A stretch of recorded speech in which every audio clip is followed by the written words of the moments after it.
And you can see the beautiful day here in Boston at Fenway Park as the wind right now blowing in from center field. Temperature 73 degrees. And it's expected to get a bit chilly later, even into the high 50s.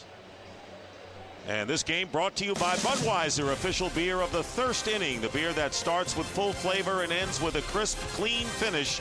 Budweiser, it's what we do. And here are the starting lineups. The Detroit Tigers brought to you by Taco Bell. Austin Jackson leading off in center field. Will Rhymes will be at second base. Brennan Bosch and right, all are rookies. Miguel Cabrera as at first base, batting cleanup. Johnny Peralta, last night's hero, at third base. Don Kelly will be in left field. Another rookie, Jeff Frazier, just up yesterday, will be the DH again. Gerald Laird behind the plate, and Ramon Santiago will be the shortstop as the Red Sox take the field. Daisuke Matsusaka, who is 7-3 on the year with a 4.09 earned run average, making his 15th start of the year. And he'll be on the mound today, making his 6th start against the Detroit Tigers. Opponents hitting .226 about against him. Well, the scouting report on Daisuke Matsusaka, he's a guy that has about 8 different pitches, Dick. So anything, anytime. And he has become a guy that's really a kind of a 6-inning guy anymore. He's not really the horse that everybody thought he was going to be over here. He's not a guy that's going to throw complete games. So bullpen beware. And the bullpen had to throw a lot last night here. So there's going to be some tired arms, but they better be ready with Daisuke. And right now, Mark, here are the Ford keys to the game. Well, for the Detroit Tigers, it's the Peralta protection. He hit a couple of home runs here last night, but he has got to protect Miguel Cabrera in the lineup. And then also, Jose Valverde threw a ton of pitches here last night, so he is not available. And for Boston, this is a big homestand for them. They stubbed their toe last night against these Tigers. They've got 2 more, and then the Cleveland Indians come in for 4 games, so they need to get back in the race against these teams that are struggling. And the way they do it is to ride their bigs. Those are the big guys in the middle of the lineup. Youkilis, Ortiz, Martinez, Beltre. That's how they have to beat opponents. So the Red Sox come in 6.5 behind second place Tampa Bay, 8 in the loss column. And right now, let's take a look at our sprint player first. And for the Tigers, Austin Jackson, the rookie who was in the Yankee farm system, tied for first in the American League with 7 triples and first among rookies with a .311 average in other areas as well. So Austin Jackson leads the young parade of the Detroit Tigers, who last night snapped a 10-game losing streak on the road. They had dropped 4 in a row overall, and today facing Daisuke Matsusaka, who's making his 6th start, 4-1 lifetime against the Tigers. And Jim Leland saying this is the first time I've ever had such an influx of rookies on the team, and kind of enjoys seeing their growth. Anyway, we're set to go as the Tigers, who are 6 games behind the first place White Sox and 4.5 behind second place Minnesota at 52-50. Austin Jackson leading off, coming in 9th in the league with a .311 batting average, 1 homer, 23 runs batted in.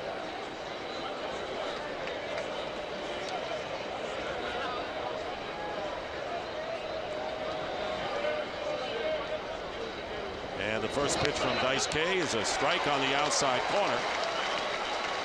0-1 the count. Tigers winning last night 6-5, and they had to hold their breaths, leading 6-1 before David Ortiz hit a grand slam home run in the 9th. Red Sox finished run 1 short, and a swing and a miss. That's the fastball, and it runs right in on the hands of Jackson. He can't pull him in tight enough, and he swings and misses. This is good news for the Red Sox, because Daisuke walked 5 in his last outing, so if he's throwing strikes, that's huge. He's been sharp in his last 3 starts, and the pitch is fouled off. A 2-0 record and a 1.93 earned run average.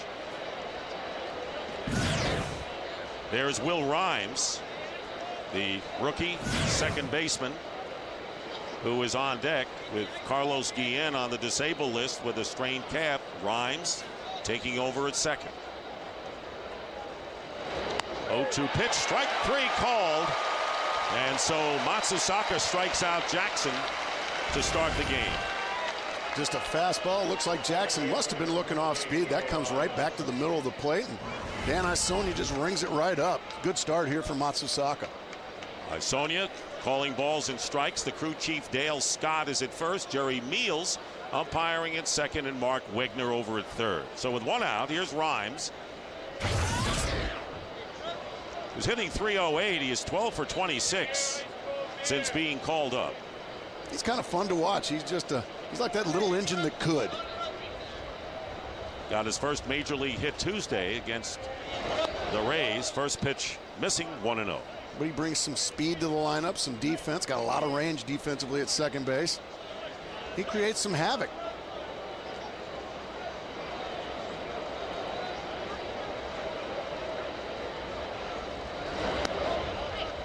Off-speed pitch, 2 balls and no strikes to Rhymes with Brennan Bosch on deck. He's got that small strike zone. He's got a good eye at the plate. So Matsusaka falls behind 2-0. Now a good hitter's count here for Rhymes.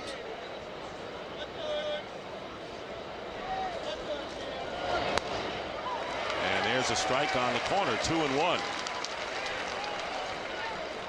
Will Rhymes, called up last Sunday, 27 years old. Hit .304 at AAA Toledo. Fouls the pitch away, and the count 2 balls, 2 strikes.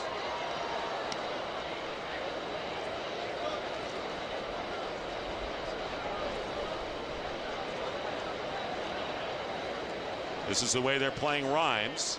Basically straight away, although Beltre is playing a wide of third and back a couple of steps.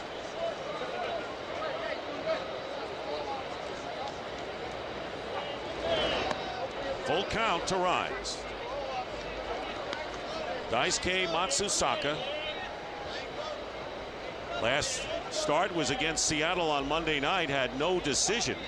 Working 6 innings, giving up a run on 4 hits. Full count to Will Rhymes. And ball 4, low and inside, and the Tigers have their first base runner. Speed now on the bases as Terry Francona can only just stare. Boy, after the first batter, it was so easily with the strikeout, and all of a sudden, ball 4 to the speedy Rhymes. And now Jim Leland was also talking before the game. He's got to try to create ways to score runs. Miguel Cabrera really the only big-time threat in the lineup, so he's got to start sending runners and trying to do some things and press the accelerator. Matsusaka looks Rhymes back to first. Brennan Bosch, who last night was installed in the 3rd slot in the lineup for the first time this year, and with Maglio Ordonez on the disabled list, they've got to really scramble, and not much protection for Miguel Cabrera, which is really affecting Cabrera. So Brennan Bosch, the rookie, who was sizzling earlier, hitting just .109 in his last 15 games. But one of the top rookie hitters in baseball. First pitch missing outside, 1-0.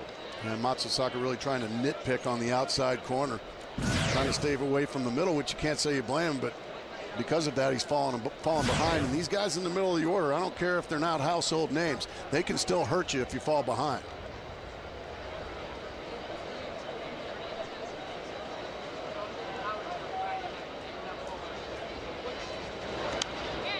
Foul ball out of play. 1 ball and 1 strike to Brennan Bosch. So the Tigers, who have 9 rookies on their roster right now, but the best of the bunch without question, Brennan Bosch and Austin Jackson, and that's where they rank amongst rookies in the league, and they're really kind of dominating that area. That's right. Yeah, there's a lot of rookies, but don't feel too sorry for Jim Leland. He's got some guys that can play. 1 ball, 1 strike to Bosch. Jim Leland keeping his Tigers in the race. And the pitch is low and inside. Tigers were in first place in the American League Central right before the All-Star break. They were 11 games over 500. They have lost 13 of 17 since. But anytime you look up and you find yourself just 6 back, you're still in it. 2-1 pitch, line foul. So the count is even at 2-2. Yeah, Jim Leland and his Tigers got to find a way to cool off the Chicago White Sox. Ozzie Guillen's got those guys playing fabulous baseball. There's the lead. The White Sox game and a half in front of Minnesota. Matt Capps, one of the new acquisitions, the new closer for the Twins, picked up a save last night. Rhymes on at first base. 2 balls and 2 strikes with 1 out.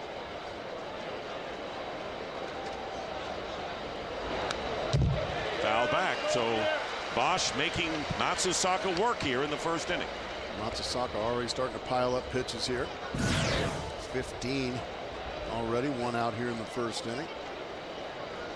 His only career complete game came against these Tigers as a rookie here at Fenway Park back in 2007. Trying to deal with the rookie Brennan Bosch. There goes Rhymes, and the pitch is fouled off. So Jim Leyland was sending the base runner, as you pointed out, trying to manufacture a run early. That's what you have to do when you don't have a lot of thunder in your lineup. You're missing Maguila Ordonez. You're missing some of your horses. So you got to try to create ways, and that's one thing. Jim Leyland's never afraid to think outside the box. Brandon Inge is out with a fractured hand, the third baseman, and Carlos Guillen with a strained calf. Getting back is Rhymes.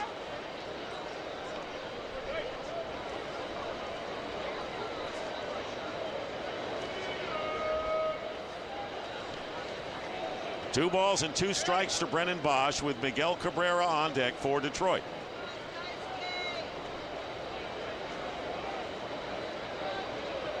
Rhymes does not go this time, and it's a pop-up in foul territory.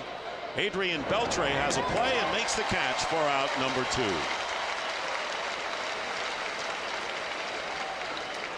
2 away. Rhymes remains at first, and here's Miguel Cabrera, Triple Crown candidate, and his task that much tougher mark with a lot of the players around him out of action. Second in the league at 349, second with 25 home runs, and leading in runs batted in with 89. And Miguel Cabrera just having a fabulous year, certainly the leading MVP candidate right now. It's just a matter of will he be able to get his swings. He's being pitched around.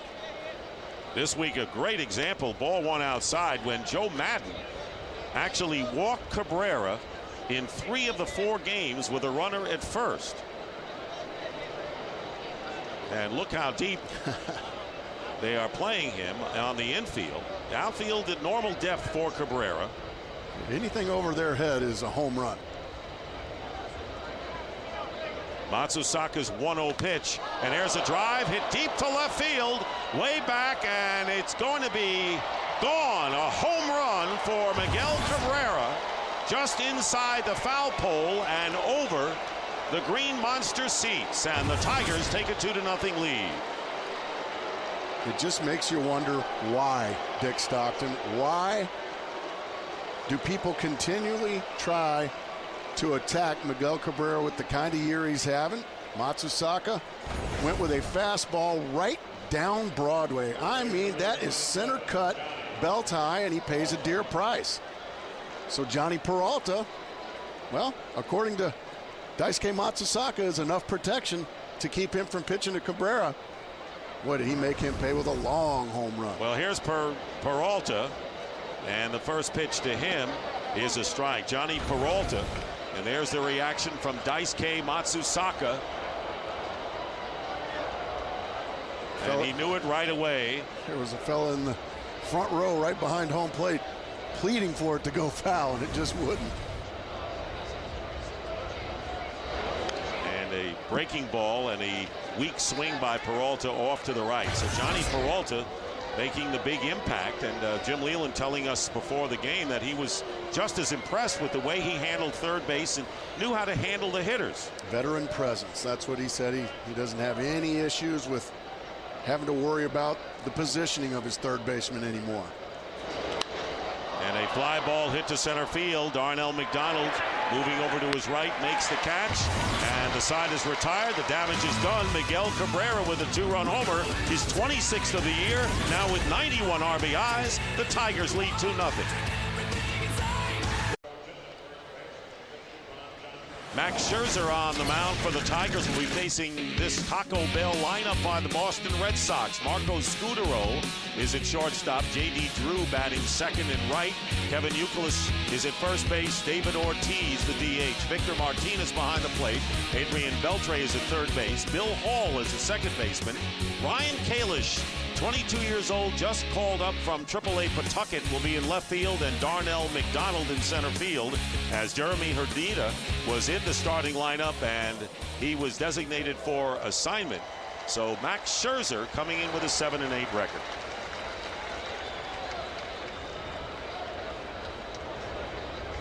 A fast worker. He couldn't wait to get on the mound and face these Red Sox. #1 pick of the Arizona Diamondbacks a handful of years ago. He finds himself now a fireballer in Detroit.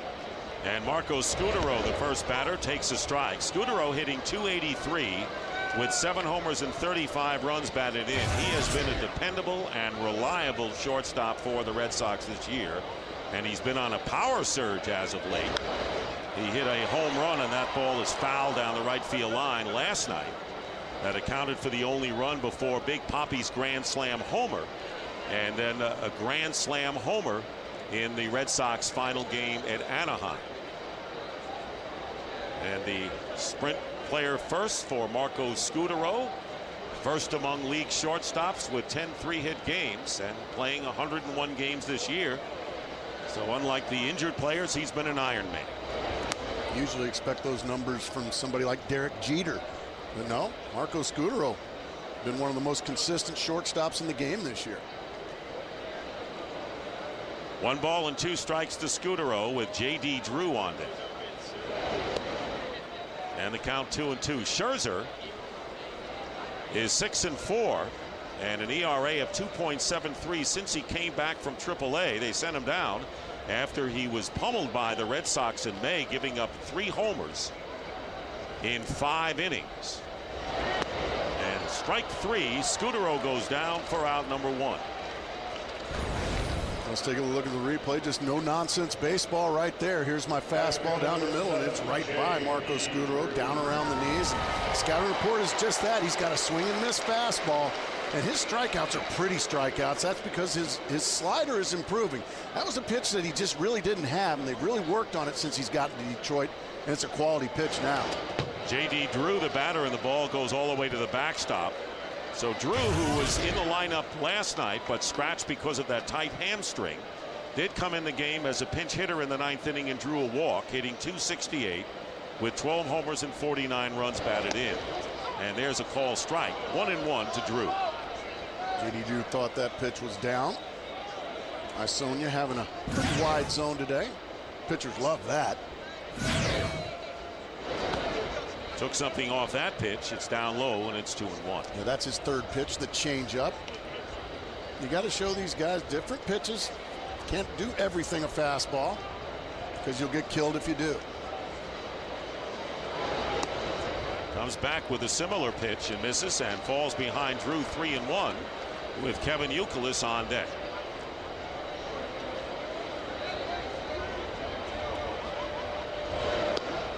Low ball 4, so the Red Sox have a base runner with 1 out, and Kevin Youkilis coming up with the Red Sox trailing 2-0. Youkilis hitting .308 with 19 homers and 62 runs batted in. If you're a pitcher, you got to really watch yourself, because Dan Herron took one off the forearm in Anaheim, and last night Armando Galarraga took one off of his ankle and had to leave the game. There's a call strike. And this is how the Red Sox are going to have to get themselves back in the race. Ride these big guys: Youkilis, Ortiz, Victor Martinez. So a mistake there by Scherzer walking J.D. Drew to open up a possible inning here for the big guys. 1 ball and 1 strike to Kevin Youkilis. And there's Big Papi, David Ortiz, on deck, and he has hit well in his brief time facing Max Scherzer.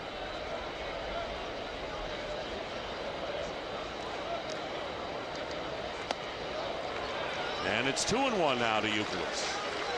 Youkilis just a nightmare for a lot of pitchers just because he rarely chases anything out of the zone. Got a great eye at the plate. Forces pitchers to throw his pitch, and when he gets those pitches, he rarely misses them.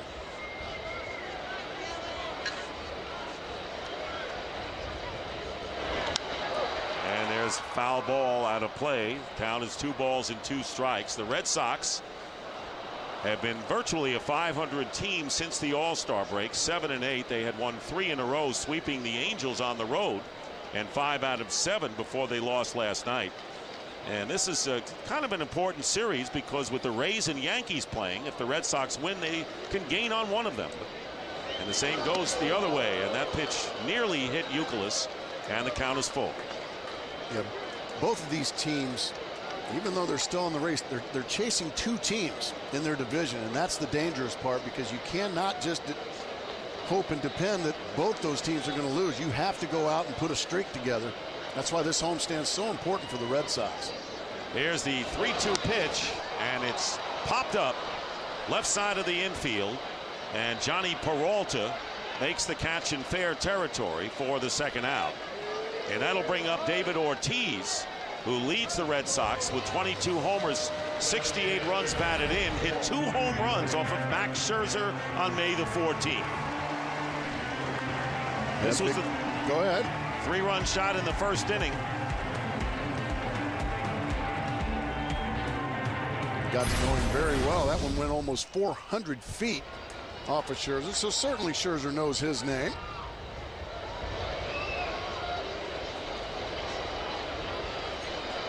And there's the shift for Ortiz as Rhymes playing in short right field, and first pitch a strike on the outside corner. That's a pretty wide strike zone today. And Sonia.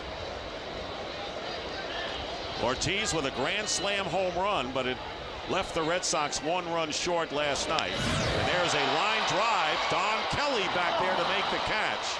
So going the opposite way was Ortiz. Side is retired. 1 left. We've completed 1. The Tigers lead it 2-0.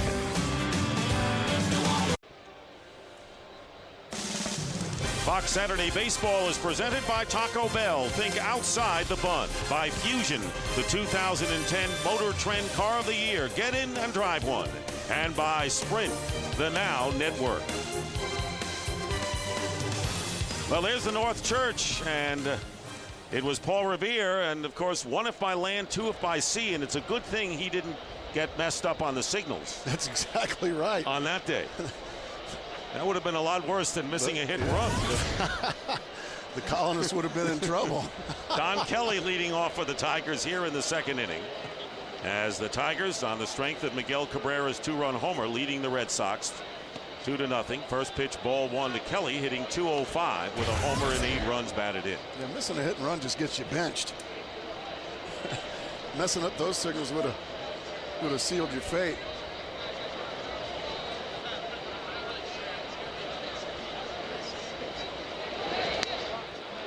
Swing and a miss. 1-1 to Kelly. Daisuke Matsusaka has to weather the early storms, and of course the big barometer, the walks and throwing a lot of pitches early on, and that usually is a gauge to how he's going to throw. Fouled off. Good pitch in on the fist. He usually settles in after about 20 pitches, and that's been the story. He threw about 20 pitches in the first inning, and we talked about how he's become kind of a 6-inning guy, and not much more than that. It's because he has struggled in the first inning. Threw 22 pitches in the first inning. Here's the 1-2 pitch coming up,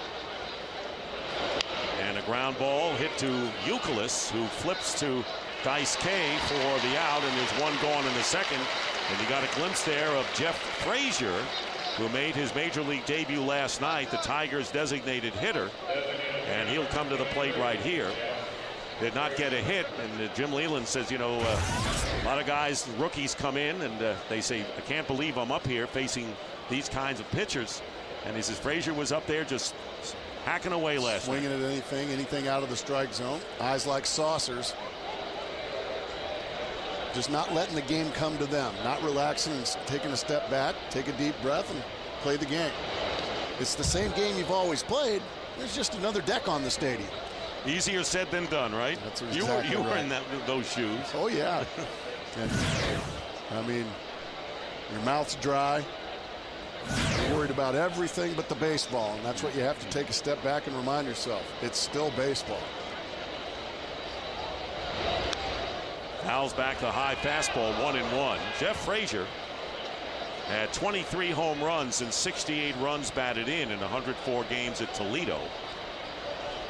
That's big-time power numbers. In the minor leagues, where you start in late April, that's a lot of home runs, 23. Off-speed breaking ball fouled off, and it's 1-2 to Frazier. But you can see he's very aggressive right now, overly aggressive, and Daisuke Matsusaka's now going to throw him some stuff off the plate. That's off the plate and down after chasing a high fastball the pitch before. I'd be shocked if anything in the zone here.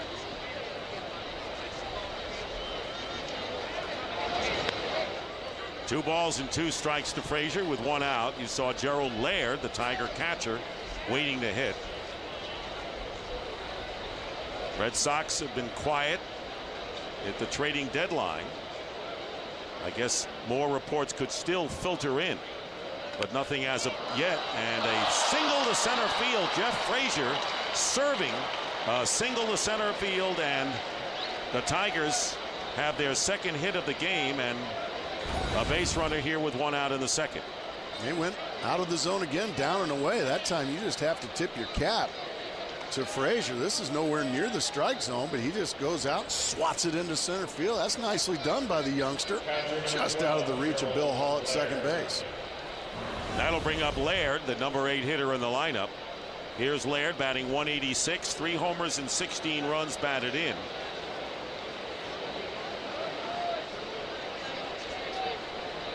He's an outstanding catcher who throws out would-be base stealers, and this one glances off the glove of Beltre, and everybody is safe. Hard hit ball by Laird. And Beltre, who's normally an outstanding third baseman, couldn't handle that hop, and the Tigers have 2 on. As you said, Dick, it was hard hit, had some top spin, and Beltre's first move was to back up. I think had he decided to charge that ball and come get it, I think he would have been able to get an easier hop. Instead, that'll go as an error on the sure-handed third baseman. And now all of a sudden an opportunity here instead of a double play ball. Now it's first and second and only 1 out. 16th error charged to Beltre this year, and here's Ramon Santiago, switch hitting shortstop, hitting .273, couple of home runs, 13 runs driven in. So the Tigers, who lead 2-0, have another threat going here in the second. And a strike. Letter high to Santiago. On deck, the top of the order, Austin Jackson. And by all accounts, this inning should have been over on the double play ball, but instead now a chance for a possible big inning here if Santiago can do anything, because then the lineup turns over. And there's a looper into center field, a base hit, and coming around to score will be Frazier. Stopping at second is Laird, and Santiago delivers a base hit, and the Tigers now lead it 3-0. 14th run batted in for Santiago. Still 1 out. Runners at first and second. So Frazier comes around. A fastball on the inside part of the plate. Santiago gets jammed, but because it's up around belt high, he's able to get it airborne and get it out there in front of Darnell McDonald. And scoring easily right there was Frazier. And boy, that booted ball at third base now could become a killer. 3 straight hits, or 2 hits surrounded around the era, and a big cut by Jackson and a foul at the plate, strike 1. He was called out on strikes last inning. You want to be a catcher in the major leagues? And the umpire got it as well, right in the breadbasket. But they're a fraternity, so Iasonia goes out, hands the ball, gives Martinez a little time to check his feelings, and then also he can rub off the ball in the ribs he got. So for the second straight game, the Red Sox are falling behind early to the Tigers. Good pitch that time by Matsusaka. 0-2 now to Jackson. That's a fastball that cuts. Watch the late movement away from Jackson and right by him. Good pitch, as you said. Runners at first and second with one out. A run in for the Tigers after they got two in the first. Strike three, fastball on the outside corner. And for the second time in as many innings, Austin Jackson looks at a called third strike. Once again, a fastball on the outside corner, and once again, Austin Jackson is looking at it, go right by him. Must have been looking off speed again. So here's Will Rhymes, who walked and came around on Cabrera's two-run homer last inning. Laird, the runner at second. Santiago with the lead at first.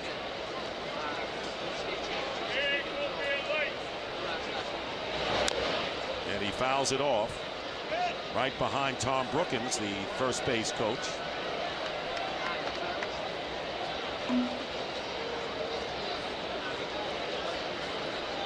Tigers having to scramble. And they're going to get a lot of opportunities against the Chicago White Sox in the coming weeks.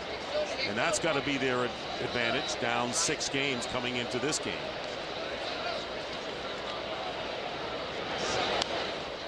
Fouled away, 0-2 now to Rhymes.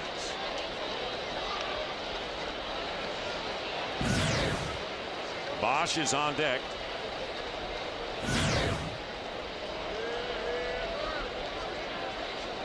And the next pitch will be the 40th for Daisuke Matsusaka. And that is just too many if he's expecting to go deep into this ball game.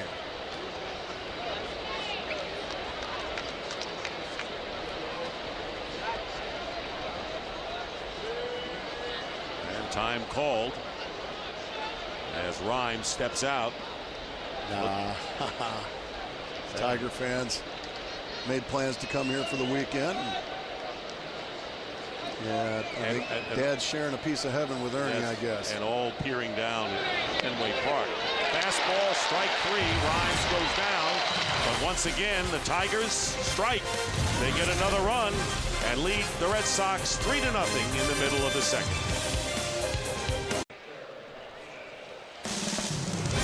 Fox Saturday Baseball, presented by Taco Bell, is sponsored by Budweiser. With full flavor and a crisp, clean finish, it's what we do. Well, our director Bill Webb having a field day here in Boston. That's Bunker Hill, and he'll be showing incredible historical landmarks and people visiting them. Want to remind you that aerial coverage brought to you by DirecTV. Call 1-800-DirecTV to find out how you can get 5 months free. Pete Macheska, our producer today, and our crew here at Fenway Park, as Victor Martinez takes a strike from Max Scherzer to start the second. Pete Macheska also piloting the DirecTV blend. News to me. Here's the 0-1 to the switch hitting Martinez, and he fouls it off. No balls and 2 strikes. Victor Martinez coming off the disabled list after missing 22 games with a fractured thumb on Monday. And of course, the Red Sox still looking to get back Jacoby Ellsbury, Dustin Pedroia, and Jason Varitek, who are still out with injuries. Ellsbury may be the next back for the team. 0-2 pitch and a base hit to left field. So Victor Martinez goes the opposite way, and the Red Sox have their first hit of the game. Lead-off man on in the second inning, and we went on the air with the Red Sox being quiet at the trade deadline, but Ken Rosenthal, who's been a busy man today, has further news. Kenny. Dick, the Red Sox did acquire a catcher today. Jared Saltalamacchia from the Rangers. You might remember him. He was the centerpiece of the Rangers-Braves deal from Mark Teixeira a few years back. His career stalled due to injuries and throwing problems. But this is a worthwhile gamble for the Sox with Victor Martinez and Jason Varitek uncertain beyond this season. All right, thank you very much, Ken. And of course, the Red Sox also traded Ramon Ramirez to the San Francisco Giants, called up left-hander Dustin Richardson from AAA. He's been up before. Adrian Beltre, 5th in the league, batting .332, and the count is 1-1.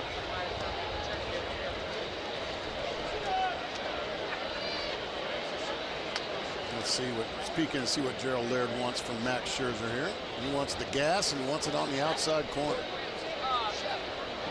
Martinez with the leadoff single, and the count 2 balls and 1 strike. And with baseball's trade deadline happening, keep up with all the latest news and analysis by logging on to twitter.com/Ken_Rosenthal or twitter.com/MLB on Fox. Cut and a miss by Beltre, and it's 2-2. Beltre with 17 homers, 65 runs batted in. And where would the Red Sox be without his offense as well with all of the injuries? Boy, it's hard to imagine what a good slider that was. I would imagine Laird would want another one of those. Instead, he's going to get a changeup. And it's bounced foul. Yeah, Beltre had a tough time in Seattle. Tough place to hit. That's a very big ballpark.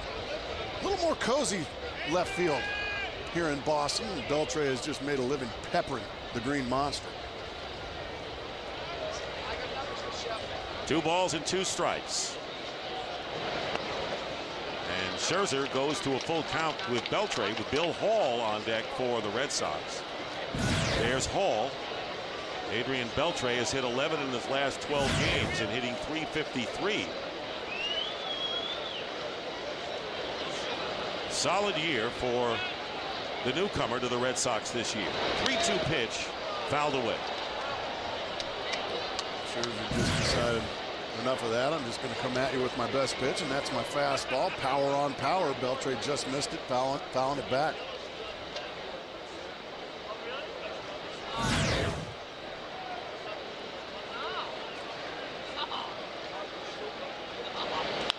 Pitch grounded to shortstop, could be 2, and a 6-4-3 double play hit in by Beltre, and that'll erase the base runner, and there are 2 down here in the second. I see the sign. The pitch was a slider.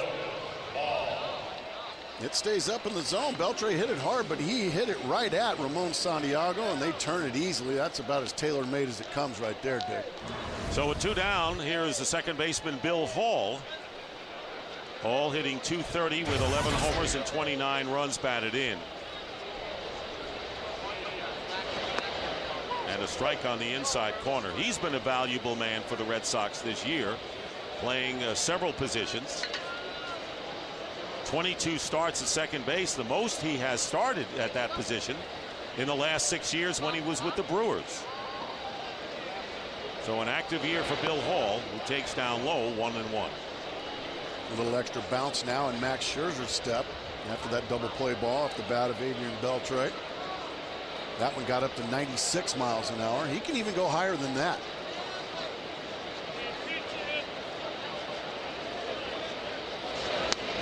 And there's a ball, 2-1. Max Scherzer, of course, on Monday was the other pitcher when Matt Garza spun his no-hitter. In fact, they had a double no-hit bid into the 6th inning in that game.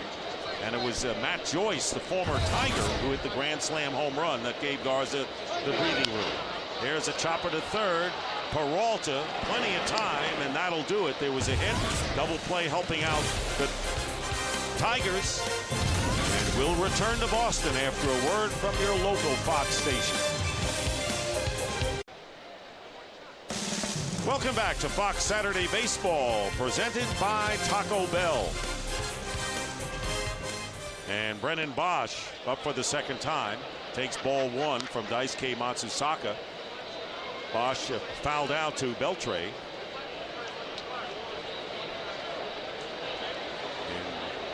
In the first inning. It will be Bosch, Cabrera, and Peralta. And Daisuke falling behind 2-0. Tigers getting 2 in the first on Cabrera's 2-run homer, is 26th of the year, and then a run helped by an error, but it was an earned run ruled by the official scorer as Santiago knocked in Frazier. And a fly ball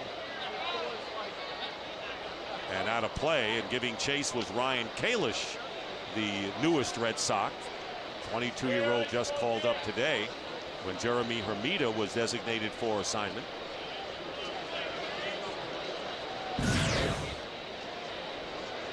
There's Miguel Cabrera. Waiting to hit. The count 2-1 to Brennan Bosch. Bosch is the best hitter in the American League against left-handed pitchers. Interesting. Hitting .410 against southpaws. Hits this in the air. Charging over is Kalish. Has a play and makes the catch. So not easy to handle left field if you've not seen it before. And so Bosch is retired for the first out, and Cabrera coming up.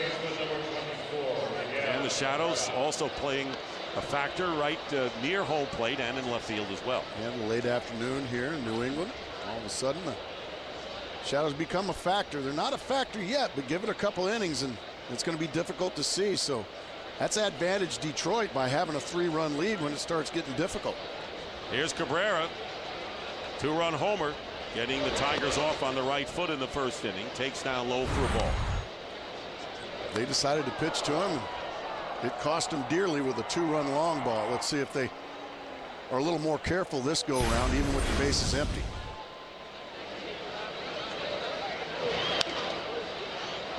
And a foul ball past Gene Lamont, the third base coach for the Tigers. 1-1 to Cabrera, who comes into the game 13 points behind Josh Hamilton in the batting battle. 6 home runs behind Jose Bautista for home runs and 4 RBIs, now ahead of A-Rod, and he has stretched that to 6. And now we update the numbers. Well, Josh Hamilton, really all of that starting about June 1st. Miguel Cabrera, he's just been dominating all year long.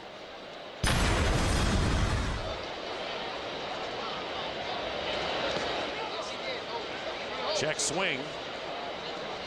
And the count 2-2. Dale Scott, the first base umpire, indicating that Cabrera did not go around. Tried to get the breaking ball down and away. Almost got Miguel Cabrera to chase something, but he was able to check it up. Let's see what Victor Martinez wants. He wants that same pitch. And the count is full, 3-2. Red Sox relying on their pitching, and they're all healthy right now. Josh Beckett coming back and winning only his second game in Anaheim. But last night, John Lester lost his third in a row, giving up a career-high 11 hits.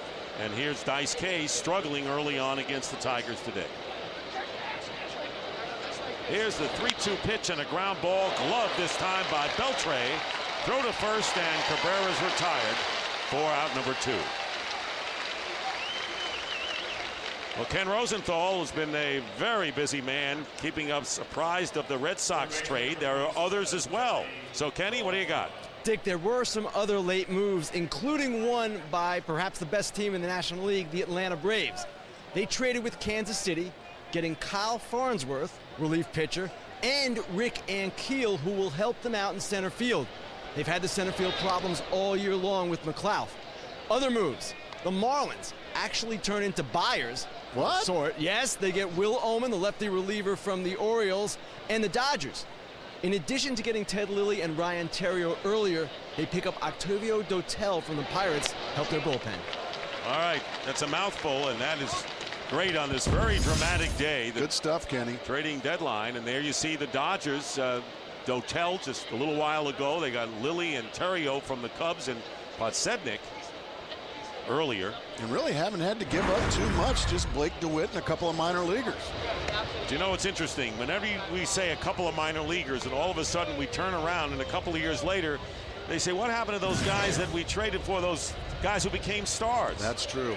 Those minor leaguers have become Jeff Bagwell. Right. That may be Exhibit A, Mark. Willie McGee. Now there's been some pretty good minor leaguers shipped over. Yes. Johnny Peralta, who fly to center his first time up. He's ahead on the count, 3-1 with 2 out, nobody on base here in the Tiger third. And an off-speed pitch fouled back, and the count is full again to Peralta, who is 0 for 12 in his career against Dice K, and first player in Tiger history to hit home runs in each of his first 2 at-bats, and that's a long history. That is a bunch of history.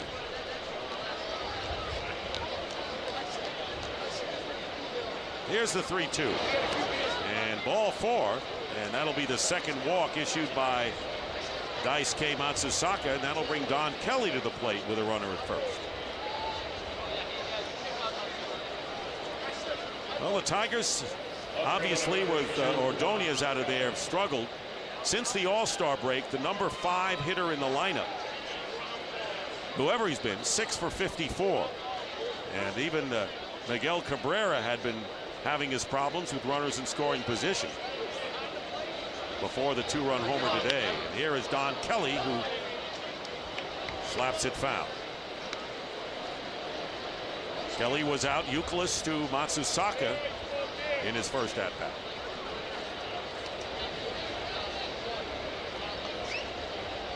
It's Peralta, who's paid off early dividends since coming over from the Indians. 1 ball, 1 strike to Kelly. Kelly, a big wiry guy, athletic. And I think that means a pickoff throw. I'm not sure what that is. Like we said, Dice K has about 8 different pitches. That might have been just a certain kind of fastball. Fouled away, 1-2 to Don Kelly. He's got one that cuts. He's got one that sinks. He's got one that's straight. So I would imagine Victor Martinez has to have about 3 different index fingers to figure out just which fastball he wants from Dice K. Let's take a look, see what we get here.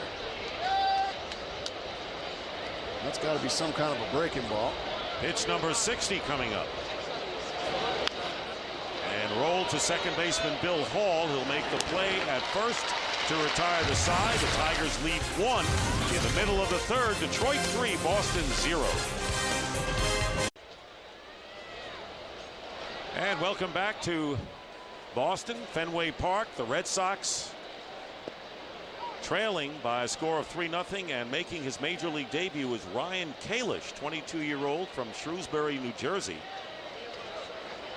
Was hitting .294 with 5 homers, 18 runs batted in 31 games at AAA Pawtucket. Started the year with the Red Sox AA farm team in Portland. They saw him in spring training, and they regard him as a prospect, and immediately put in the starting lineup as the starting left fielder, replacing Jeremy Hermida.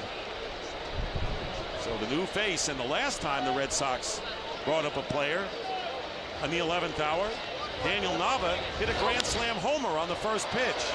This one is popped up. Gerald Laird sheds the mask, reaches in, can't make the play as it deflects off a fan. A good effort there from Laird. He goes as far as he can. He sticks that big left paw as far out as he could, but the locals just didn't get out of his way, and he wasn't able to make the catch. And for folks wondering at home, as long as the ball is in the stands and not on the field of play, it won't be fan interference. 1-2 pitch and a base hit to right field for Ryan Kalish. Well, it's not a grand slam homer, but Ryan Kalish will remember always his first major league at bat, and Cabrera gets the baseball, and a hand for Kalish. The 22-year-old singles in his first major league at bat. And the Red Sox faithful, so knowledgeable. They know what's going on. They understand. They give him a standing ovation. It's a changeup. Not a bad changeup. It's down, but he just goes down and digs it right out and rifles it into right field for if I was holding him on, Dick, I'd say I hope that's the first of thousands. Right. Darnell McDonald, Red Sox center fielder, batting ninth, and he takes a strike. McDonald hitting .257, 6 homers and 25 runs batted in. Mike Cameron, who has been valiantly playing the center field position despite a strained abdominal muscle all year. Affected him somewhat last night as McDonald fouls it off, and the count is 0-2.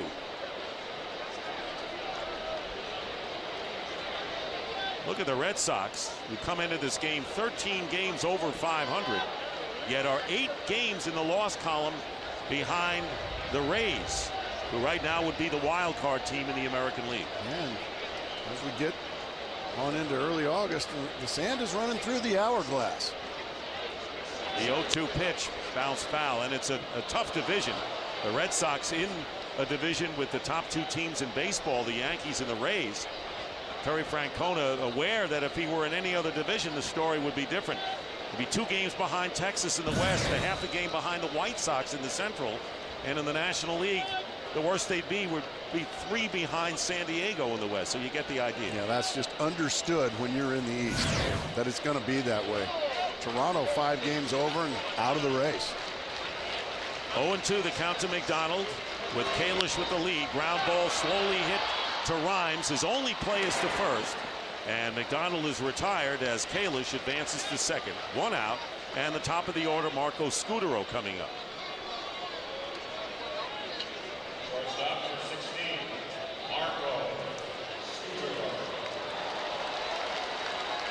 Scutaro struck out in the first inning.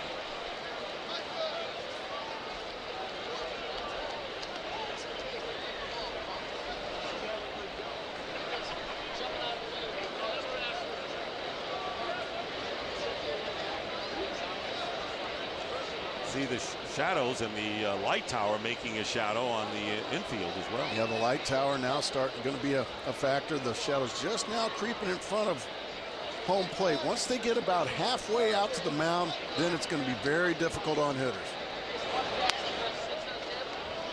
There's a ball, and there's Scutaro with the eye black. And it looks like he's got the dark glasses as well. He's got all the above. Runner at second is Ryan Kalish, who singled and advanced on a ground ball. And now the count 2-0 to Scutaro, with J.D. Drew on deck. I would imagine Scherzer, knowing that the heart of the order is right behind Marco Scutaro, he's going to have to throw a strike here, which means he's become a one-pitch pitcher, and that is a fastball. Scutaro can look for one pitch in one spot if he gets it. There's a strike. It was a fastball, Dick, but boy, it was in a perfect spot, knee-high, right on the outside corner. That's just a pitcher's pitch. And really, Scutaro did the right thing by taking that pitch. All you're going to do with that one is tap it to the second baseman and possibly hit into a double play. So that's just a well-executed fastball by Scherzer. Will Rhymes, second baseman, shaded towards second, trying to keep Kalish as close as he can. So it's not automatic. There he is, and moving back, that on a base hit he would score, and he goes around on the swing. And the count is now 2-2 to Marco Scutaro. When you throw in the mid-90s like Scherzer does, a lot of times you get the swing at the high fastball. Just can't lay off of it. It looks too good, right? Looks too good right in those eyeballs. So now he's got it back to even with a couple of fastballs.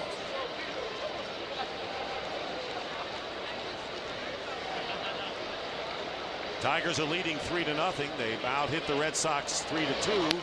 And this pitch is up high, and the count is full. Max Scherzer, 26 years old, from Chesterfield, Missouri. Spent 2 years with the D-backs. His first year with Detroit. Came over in the trade for Edwin Jackson, who used to pitch for Detroit, now acquired last night by the White Sox. Here's the 3-2 pitch, and a base hit to right field. Coming up is Brennan Bosch, and they're going to hold Kalish at third as the throw comes back. But the Red Sox, with their second hit here in the third inning, have runners at the corners with 1 out, and J.D. Drew stepping up. Pretty piece of hitting right here by Marco Scutaro. Fastball in the middle of the plate. He just goes the other way with it on one bounce. Bosch does a nice job getting to it quickly, comes in and hits the cutoff man. And all you young outfielders, so imperative to hit the cutoff man and keep the double play in order. Look at the head stay right on the baseball. Drives through it. Well, that's just textbook right there as far as hitting. So an opportunity here for J.D. Drew as the Red Sox trying to climb back into the game. Still early, up bottom of the third. Runners at first and third, one out. And a strike to Drew. Well, a mighty rip there from J.D. Drew. He was looking for the fastball, instead got the changeup, and he was way out in front. Talk about all the injured Red Sox. Talk about Mike Cameron playing hurt, as has J.D. Drew this year.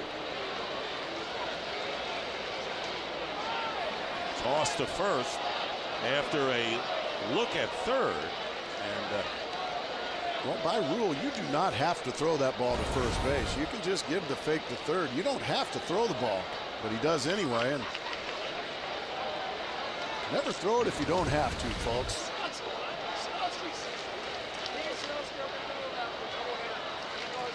And there's a ball hit.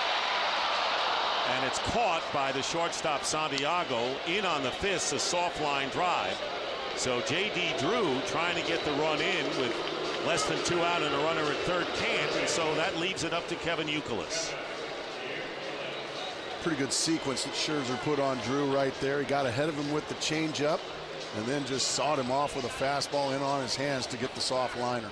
Red Sox left 12 on base in last night's loss, including 2 in the 9th inning when they were trailing by a run, and were 2 for 10 with runners in scoring position. And here is Youkilis, and 36 left on base in the last 3 games. Youkilis popped up to Peralta at third, looks at a breaking pitch for a strike. Just spin a breaking ball up there, first pitch. And a lot of times it's going to be taken because they're looking for that mid-90s fastball. Let's take a peek in at Gerald there and see what he wants this to go around. He wants the fastball in.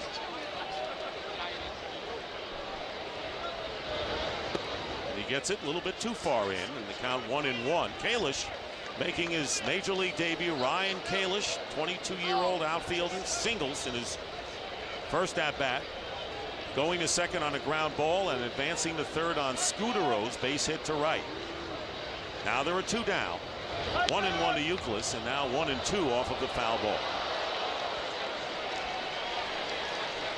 The thing about Kalish, he only got here about a half hour before the game started. I'm sure he doesn't even know the signs. I would imagine right here, third base coach got to come over. Okay, this is what's going on right now, and that's all things that you really don't think about. He doesn't even know the signs. And has to play left field in front of that wall at Fenway Park to boot, which is never easy. And I don't think you could get a quickie lesson from anybody from the time he got here to go out to play left field, and the shadows that we pointed out earlier start to expand in left. 2 balls, 2 strikes to Kevin Youkilis, who has driven in 62 runs. Max Scherzer trying to pitch out of trouble here in the third. And another foul ball, so Youkilis stays alive. 55 pitches thrown by Scherzer thus far. And Big Poppy if Youkilis can keep it alive.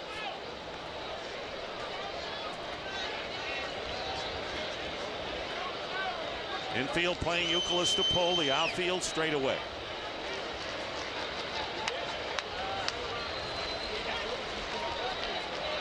Leads at first and third. And the count is full inside to Youkilis, 3-2. And 1 pitch away from loading him up for David Ortiz.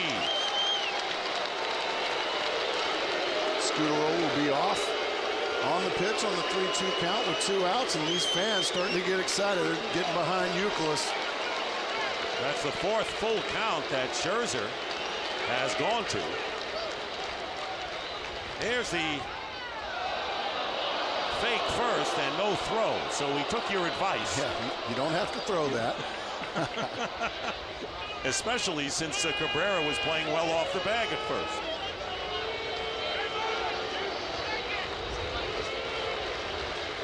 The 3-2 pitch and a fly ball hit to left center field. Don Kelly coming over, and it's grabbed by Jackson, the center fielder. So the Red Sox leave 2 on base, 3 so far in the game, and after 3, Tigers up 3-0.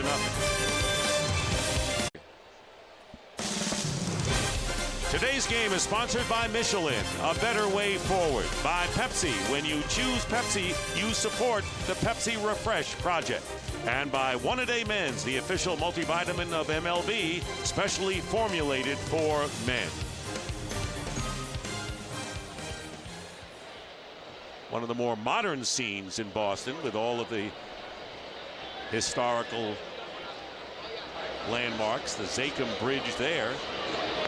Jeff Frazier, who singled his first time up and got his first major league hit in the second inning, came around and scored on Santiago's base hit for the 3rd Tiger run, facing Daisuke Matsuzaka. Fouled away, and it's 1-1.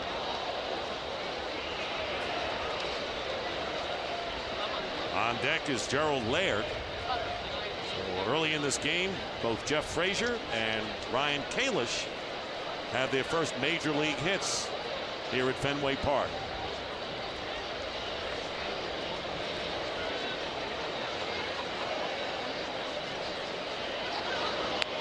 Two balls and a strike to Frazier. Daisuke Matsuzaka has allowed 3 hits, the 2-run homer to Cabrera in the first inning. Singles to Frazier and Santiago in the second. And Era helped the Tigers along as well. Foul back, and it's 2-2.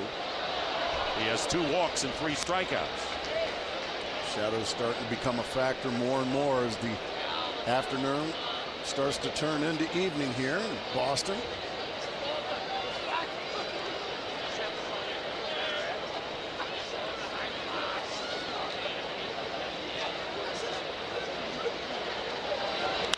Breaking ball hit to left field.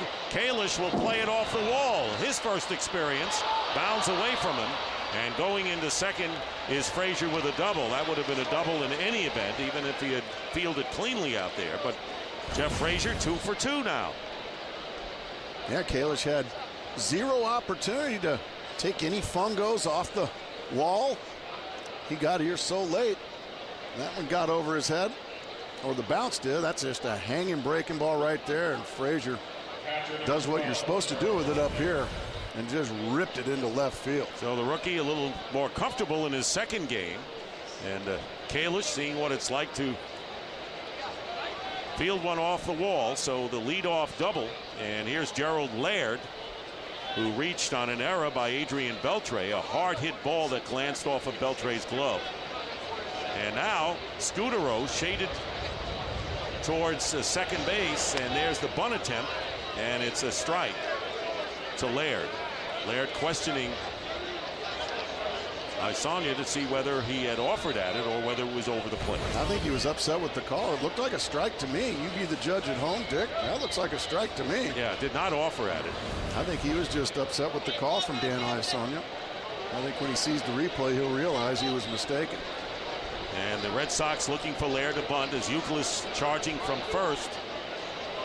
Beltre already in at third, and the pitch taken outside for a ball, 1-1.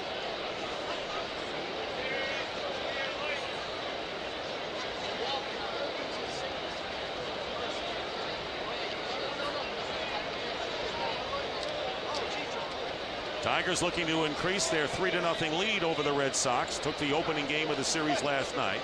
Jeff Frazier, who led off with a double, on at second base, and the call strike, and it's now 1-2 to Laird. Did not square around a bunt that time, but he was frozen by another Matsuzaka breaking ball. So Beltre and Youkilis moving back at third and first respectively. Again, Scudero trying to cheat behind the runner Frazier. 2-2 to the Tiger catcher.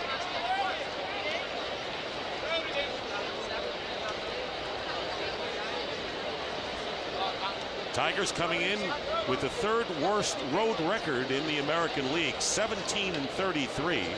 Only the Mariners and the Orioles have done worse away from home. They won last night and leading today. 2-2 pitch, fastball, strike 3, and Laird goes down. That's the 4th strikeout. Catching up with Terry Francona, the Red Sox manager, and of course, obviously not ideal with all the injuries, but he's had to like what he's experienced attitude-wise.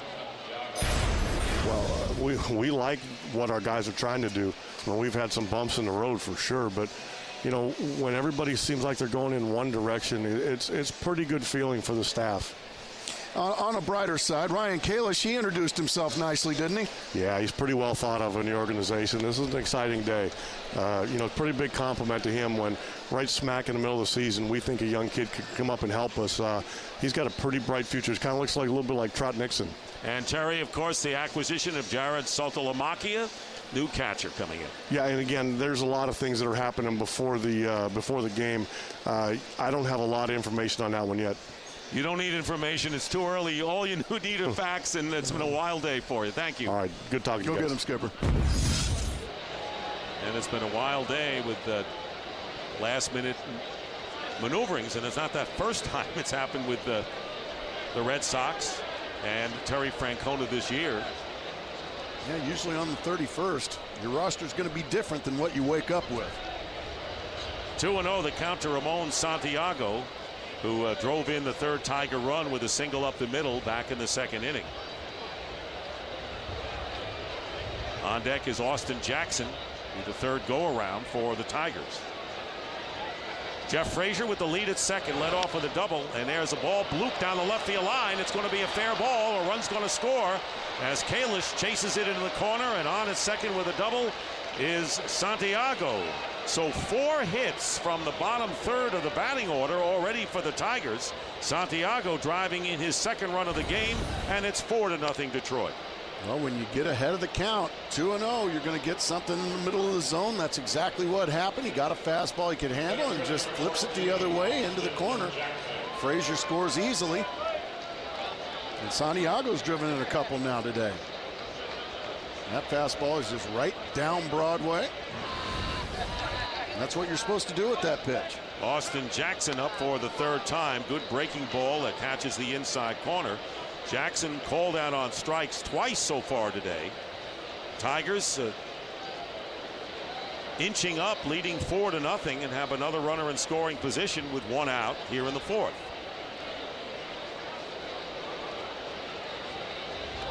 Now up the 5th, ground ball to second. Bill Hall will make the play to first. As Santiago goes to 3rd, Jackson's retired, 2 out to Will Rhymes, the 2nd baseman. Second baseman number 28, Will Rhymes. Rhymes has walked and looked at a 3rd strike. Well, he's a guy that's dangerous with a man on 3rd base and 2 outs because he can drop a bunt. He's one of those guys that can just do whatever it takes. You can see Beltre at 3rd base. He's in. He decides to take one with him. He's got a lot of room to the right side. Fastball, strike 1 to Will Rhymes. Talking about last-minute events, well, Daisuke Matsusaka had to be pulled. Strained a forearm, scratched from his start moments before he took the mound back on June the 12th. And went on the disabled list. And there's a looper into left field coming on as Kalish makes the catch to retire the side. Tigers get another run on a pair of doubles and lead it 4-0 as the Red Sox bat in the 4th. Well, that's known as the Boston Lighthouse, and I guess in the evening it would be a beacon in the night, Mark. That's very well said. David Ortiz leading off. Takes a ball. Ortiz lined out to Don Kelly in left field. And lifts one to right field past Rhymes, who was playing deep in the shift. And Ortiz managed to find the open spaces and is aboard with a base hit. Looked like slow pitch softball with all the rovers and infielders chasing after that humpback liner. Rhymes just comes up a little bit short. All you need now are shorts and knee pads, and you got the slow pitch softball. 3rd hit of the game, or 4th hit for the Red Sox, and here's Victor Martinez, who has 1 of them. Leadoff single back in the second, but erased on a double play. Tigers leading the Red Sox 4-0. Had an early lead last night, managed to make it 4-1, added 2 more runs, and withstood the late onslaught in the ninth when Ortiz hit the grand slam home run. But somehow, when you're down by a run and the bases are clear with 1 out, you still have to go to work, and the Red Sox did get 2 more men on base. Max Scherzer, 7-8, making his 20th start of the year, missing inside, and it's 2-0 to Martinez. Well, once again, falling behind, 2-0. He's become a one-pitch pitcher again, and that's fastball. So Victor Martinez knows that. He can look for one pitch in one spot, and if he gets it, he can swing it with bad intentions.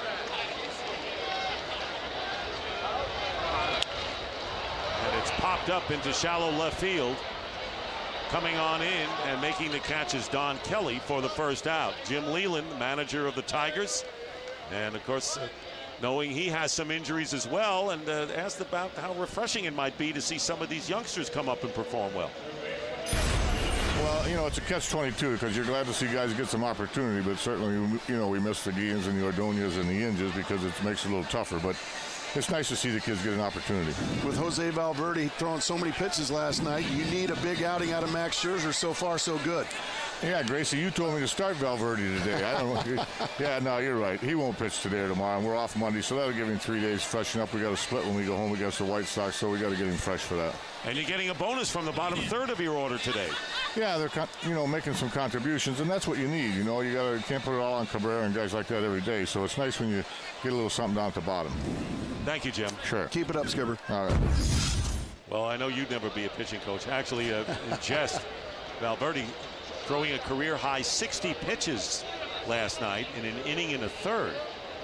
He has been such a rock this year for that Detroit bullpen, but he had some scuffles last night. But I guess at the end of the day, if you get that third out and you're shaking hands at the end of the day, you did your job. But boy, you had to work a little overtime to do it. 0-1 the count to Beltre with 1 out. Ortiz the runner at first, and a slow ground ball to second. Flip to shortstop, throw to first base, double play, and Beltre hits into a double play for the second time today, and that will take care of the Red Sox. We've completed 4. The Tigers lead it 4-0.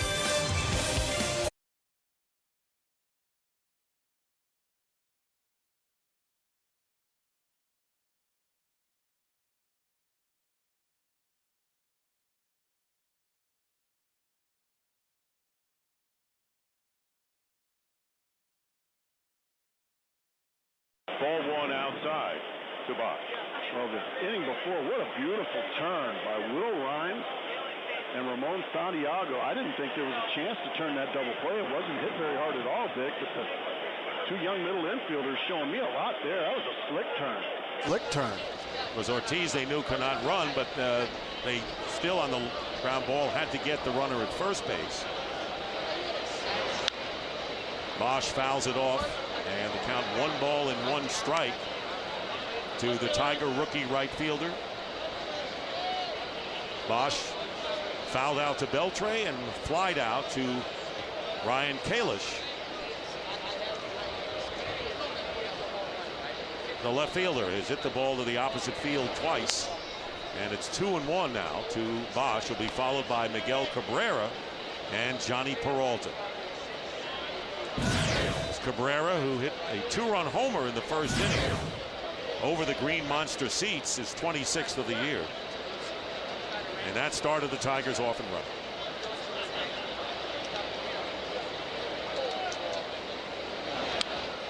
Two balls and 2 strikes. Good pitch in on the hands by Matsusaka.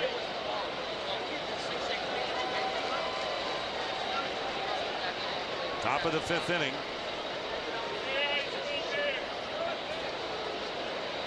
Red Sox, knowing the Rays and Yankees play tonight, victory would gain on one of the teams, and a loss would put them another game behind one of those teams. And a called third strike, breaking ball on the outside corner, and Bosch goes down. Now it's time for a DirecTV game break. Atlanta leading 2-0 in the bottom of the first inning. Joey Votto singles to right field. But watch Jason Hayward coming up, throwing, and nails Orlando Cabrera at the plate for the out. Braves maintain their lead. The Reds getting a run. It's 2-1 in the sixth. The only way to watch every MLB game in HD, call 1-800-DIRECTV. Well, here's Miguel Cabrera, and he looks at a breaking ball, missing 1-0. Cabrera now with 26 home runs and 91 runs batted in. Well, when you're facing guys like Cabrera, it's nice to have the shadows on your side. It is now officially difficult. And a line drive center field, charging and playing on a hop is Darnell McDonald. Blocked it in front of him, fortunately for him, and Cabrera held to a single. And that's the advantage guys like Cabrera have. They're so big and strong. Outfielders have to play so deep that a lot of times those little humpback liners are just going to fall in front of him. There's the fastball that Victor Martinez wanted. He got it. He catches him off the end of the bat. But because the outfielders have to play so deep, the ball ends up falling in front of him. That'll bring up Johnny Peralta, has flied to center and walked. And the first pitch outside, ball one. Peralta, of course, with the 2 home runs. Last time he had 2 home runs in a game before last night was September of '07, and that one knocked out the Tigers. And the Cleveland Indians ended up winning that division. Coming back this time to help the Tigers. Matsusaka falls behind 2-0.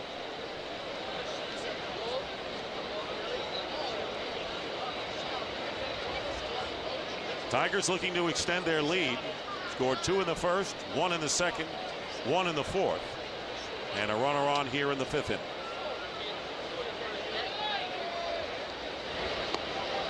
Fastball inside corner, 2-1. Quality pitch right there on 2-0. Peralta looking out over, hoping to get something he can get his arms extended, and Matsusaka went right to the inside corner and froze him.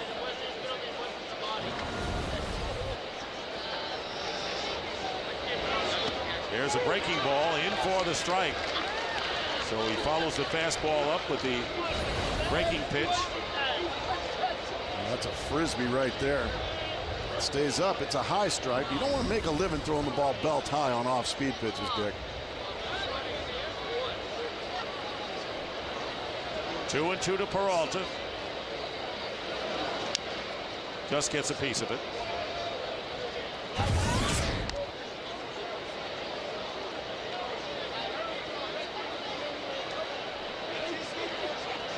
Johnny Peralta, 28 years old, filling the third base gap created when Brandon Inge suffered a broken finger when he was hit by a pitch on the 20th of July. And another off-speed breaking ball popped up to the left side of the infield, and on the outfield grass, Beltre makes the catch for out number 2. Teams around the league are competing for a $200,000 Pepsi Refresh grant. Vote for your team's idea at PepsiRefresh.MLB.com. 2 out. Cabrera, the runner at first, and Don Kelly, 0 for 2, has hit the ball on the ground twice.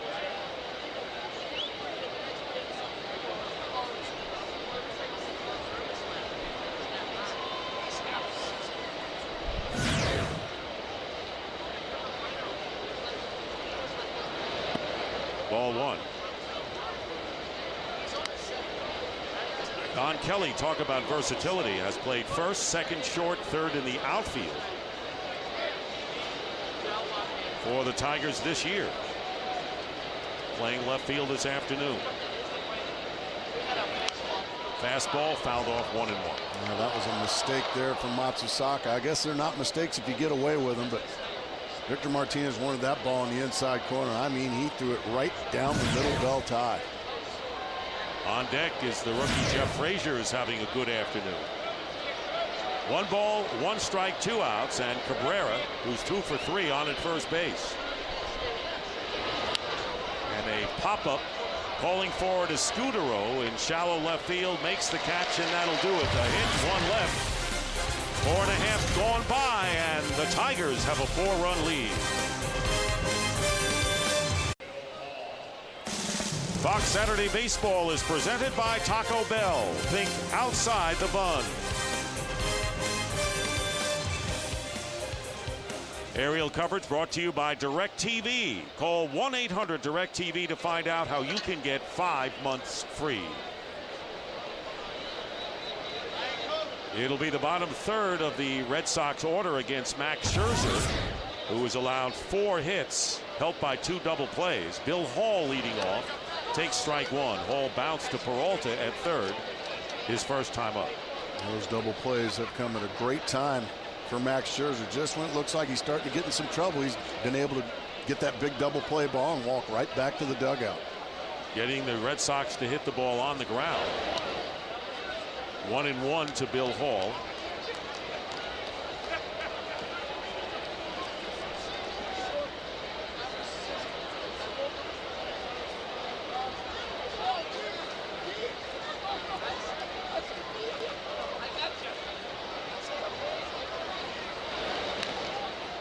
Out in front of that one.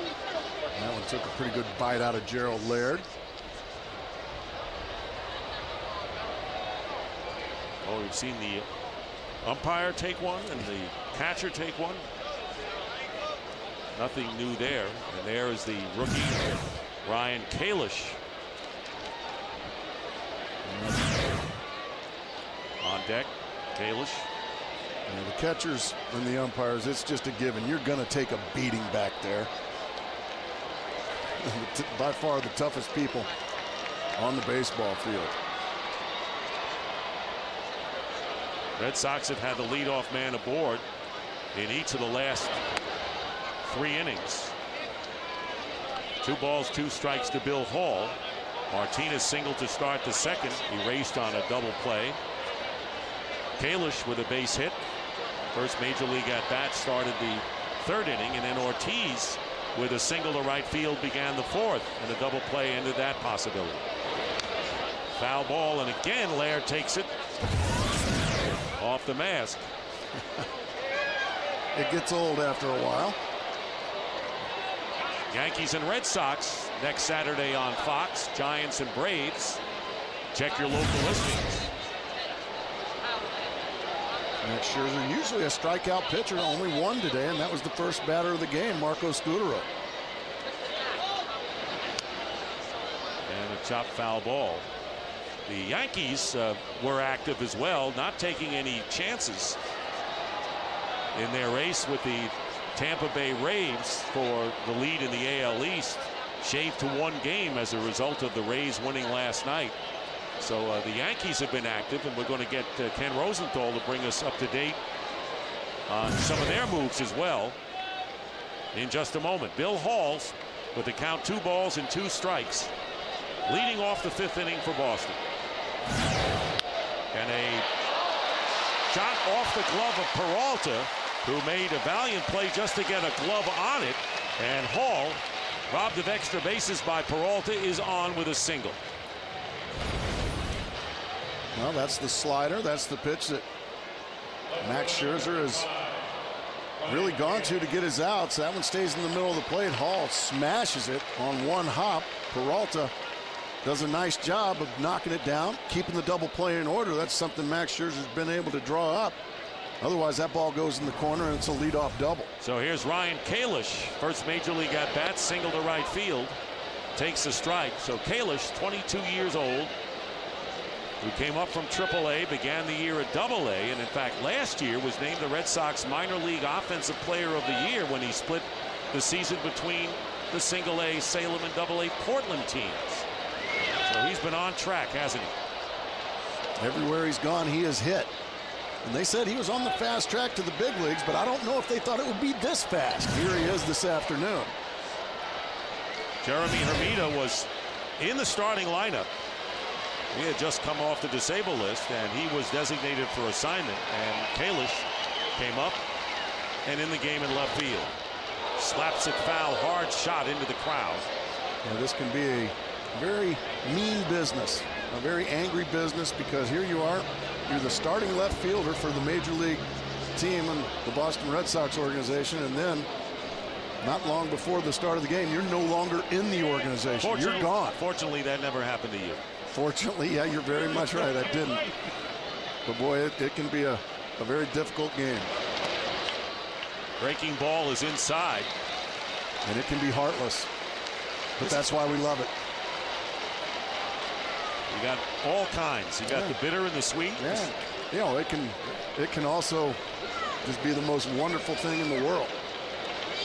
This is a good at-bat for Kalish. 1 ball and 2 strikes. Laying off some tough pitches here. Here's the 1-2. And the count 2 balls and 2 strikes on the changeup. Yeah, he's working hard. He's laying off some tough pitches. Those shadows are out there. It's difficult. You know his adrenaline's pumping.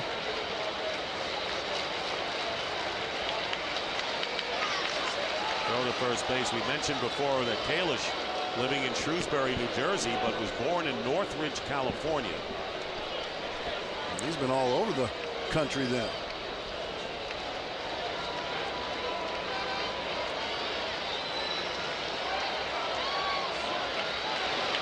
Another foul ball back. And that was a quality pitch that time from Scherzer. 95 miles an hour with a fastball right on the hands, but he was still able to fight it off. And Red Sox and Yankees and Rangers Athletics.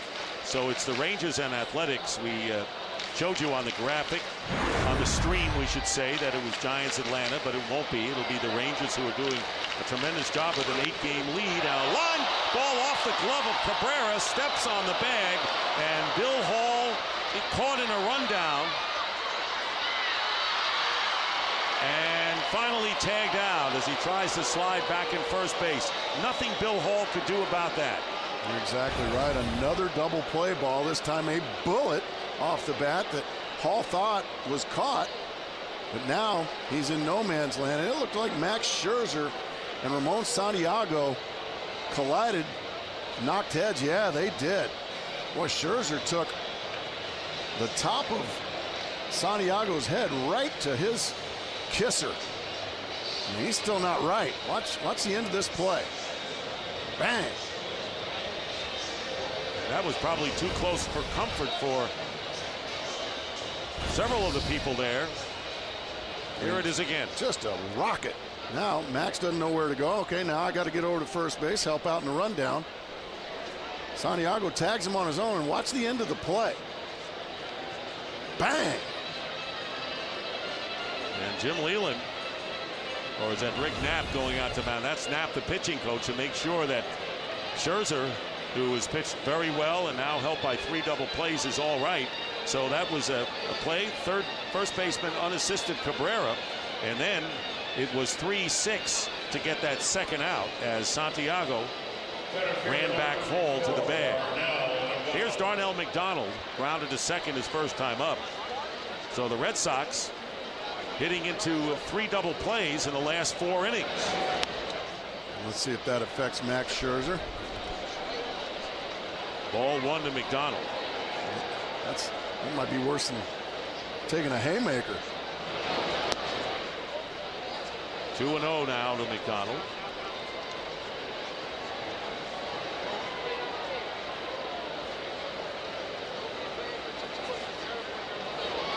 There's a strike. So on a day that Jose Valverde can't go for 2 days, 60 pitches last night, Jim Leland said we need Max Scherzer to give us innings, and he's done that as McDonald lifts a high foul fly off to the left.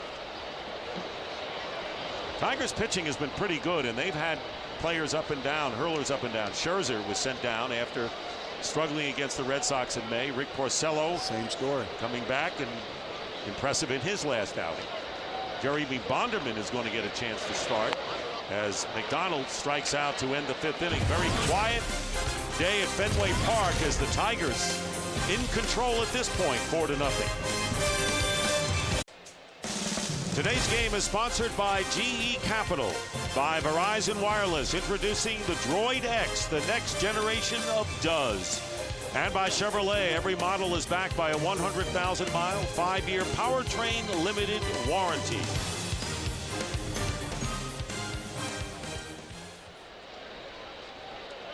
So the Tigers batting in the 6th, leading 4-0. Daisuke Matsuzaka looking at the bottom third of the order, and they've done damage today for the Tigers. Jeff Frazier in his second major league game with a single and a double, and has scored 2 runs. Followed by Gerald Laird and Ramon Santiago, who was delivered in the 9th spot. And the pitch is a ball. 2-0 now to Frazier. Dustin Richardson, left-hander, is throwing in the Red Sox bullpen. He just got called up today when Ramon Santiago was dealt to the San Francisco Giants. There's a strike, and it's 2-1 as Daisuke now has thrown 96 pitches.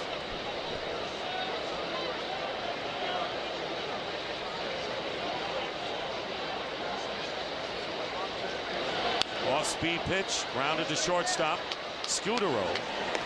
And Frazier is retired, and there's 1 out. Gerald Laird coming to bat right now. Sounds of the game. Home plate umpire Dan Isanya dealing with the Laird and other elements that we've been talking about coming into play here. Let's listen.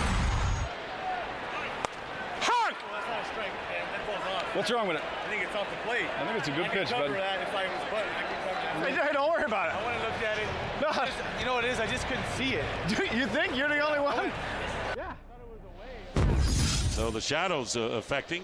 We've been keeping track of them pretty well, Mark. That was his thing, and we talked about it, that when Gerald took a look at it, he's going to realize that he was mistaken, that the pitch was a strike. It was on the plate. That one's fouled off. And it's anytime there's an argument with umpires, I want folks at home to understand 9 out of 10 times it's not really unfriendly. It's just a disagreement. It's not throwing your hat and kicking dirt and all that stuff. All these guys are in it together. The umpires are out to make the right calls. The players are out to do what's right for their ball club. I like the fact that it was clean. There was no swearing or anything like that.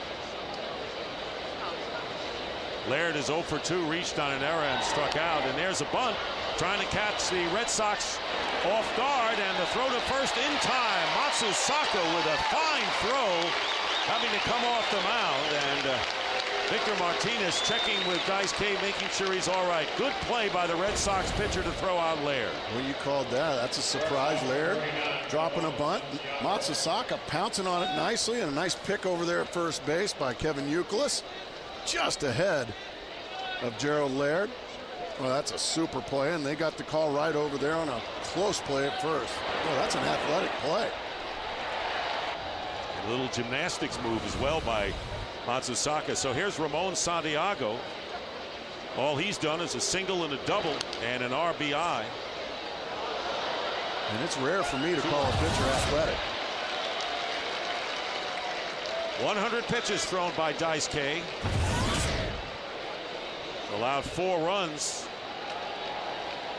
through 5 2/3 innings. The Red Sox bats have been quiet against Max Scherzer. Santiago has driven in 2 of the 4 runs for Detroit. That breaks low, and it's 1-1.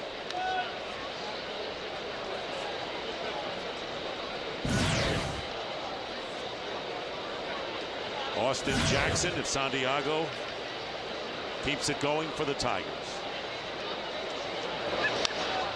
And they pop down the left field line, chasing it, and making the catch is Kalish with a fine play in fair territory. Fine play by Kalish, the rookie, in his first game in this ballpark.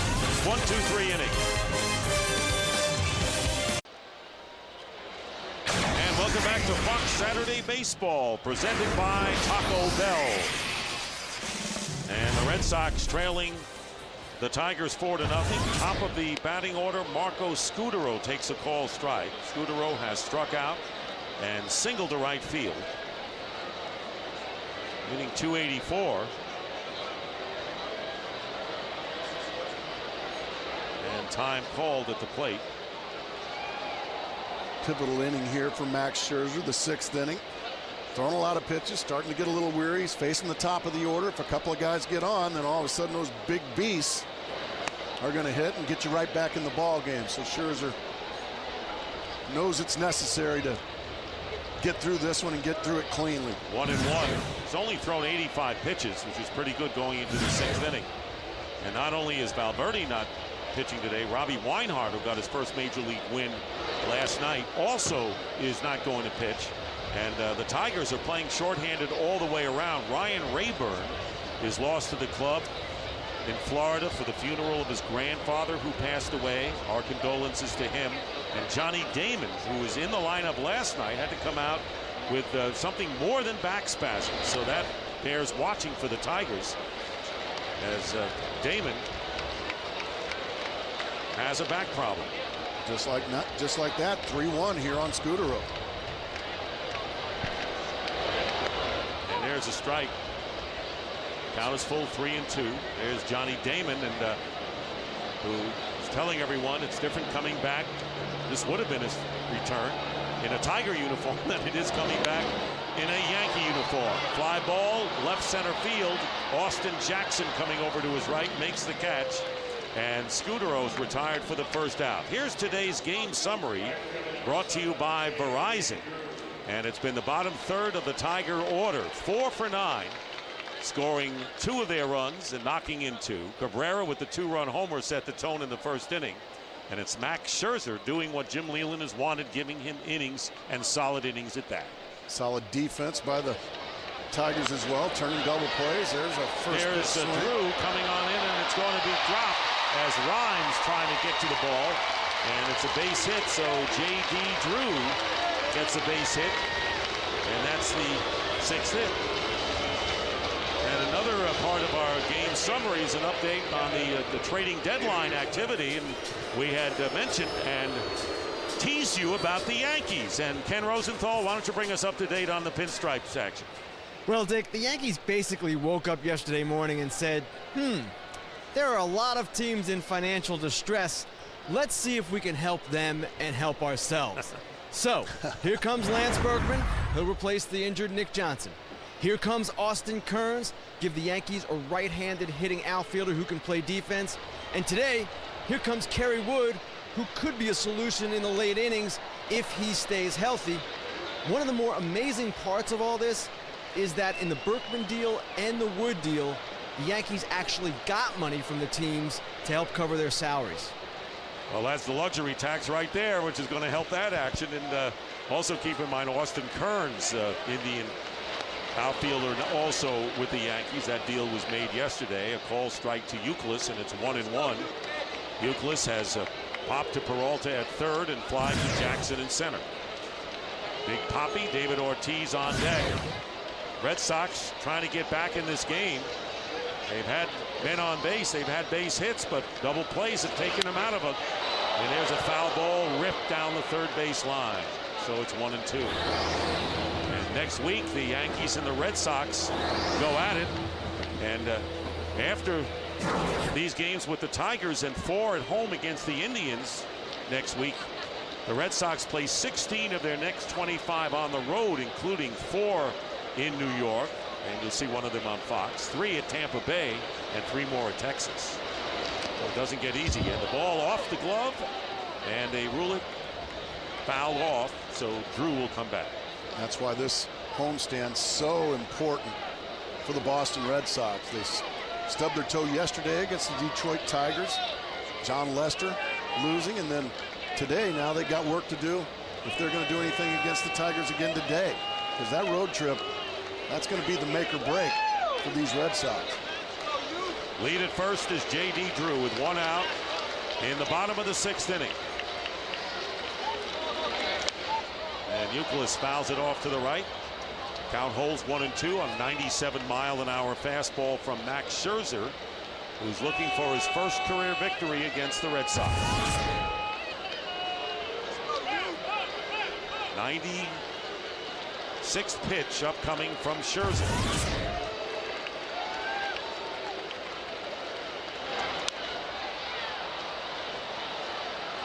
'96th pitch is 96-mile-an-hour fastball. Euclid, even in the shadows now, still able to scrape it foul and make Max Scherzer work a little harder.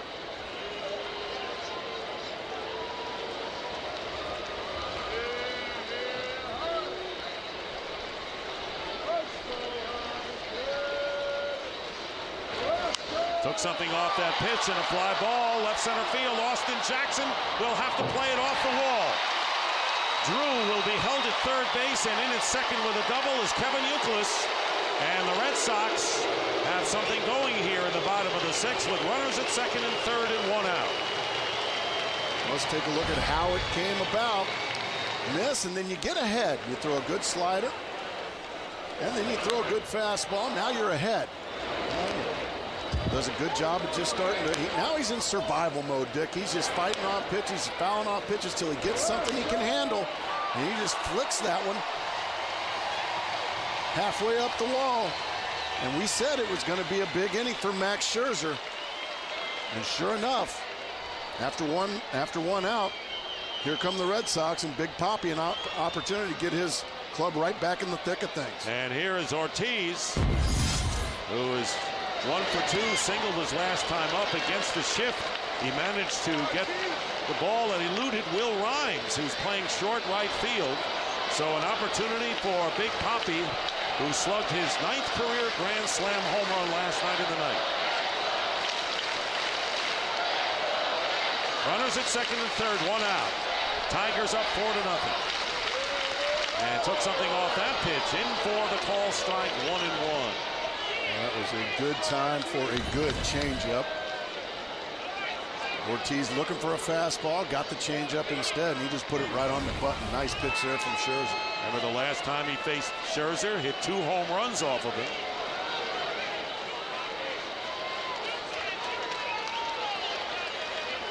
Drew, the runner at third. Youkilis has the lead at second, and time is called.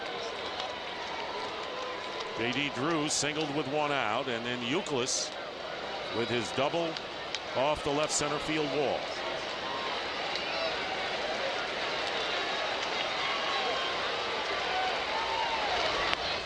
Gas. Missing the fastball out of the zone, and it's 1-2 to Ortiz. And Jim Leyland said he was a little short in his bullpen before the game. There is nobody up and throwing in the Tiger bullpen. Max Scherzer, he's going to have to go plenty deeper into this thing if he wants to win. All's quiet. That was his 100th pitch. Red Sox with their best opportunity of the game. 1 ball, 2 strikes to Ortiz, who strikes out on a fastball, and Scherzer, keeping the ball away from Big Papi, gets a big second out. Well, he goes 97 miles an hour with strike 2, and then he reaches back and goes 98 miles an hour just above the belt and out over. That's a great shot right there, right past Big Papi for a huge second out. And here's Victor Martinez as Ortiz goes back to the bench. Martinez singled to the opposite field in the second inning, fly to left. So he's gone the opposite way twice against Scherzer. Runners remain at second and third. Third strikeout of the game for Scherzer.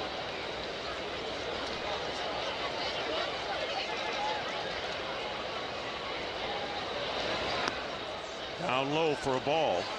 Just when you think you got out of harm's way by striking out Ortiz, well, now you got to face Victor Martinez with a couple of guys on base.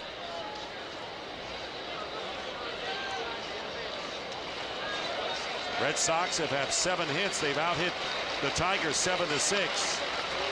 Only one of them has been an extra base hit. That was Youkilis' double. He's on at second, Drew at third. 1-0 pitch. Martinez slips it to center field. Going back, and Jackson makes the play.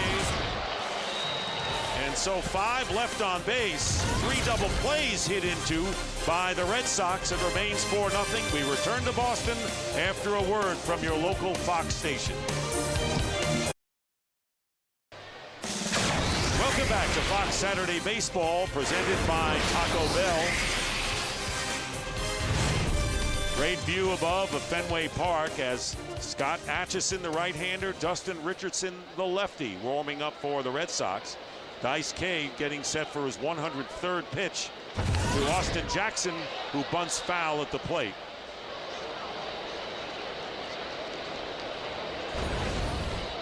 The rule is that he was still in the batter's box when the ball hit him.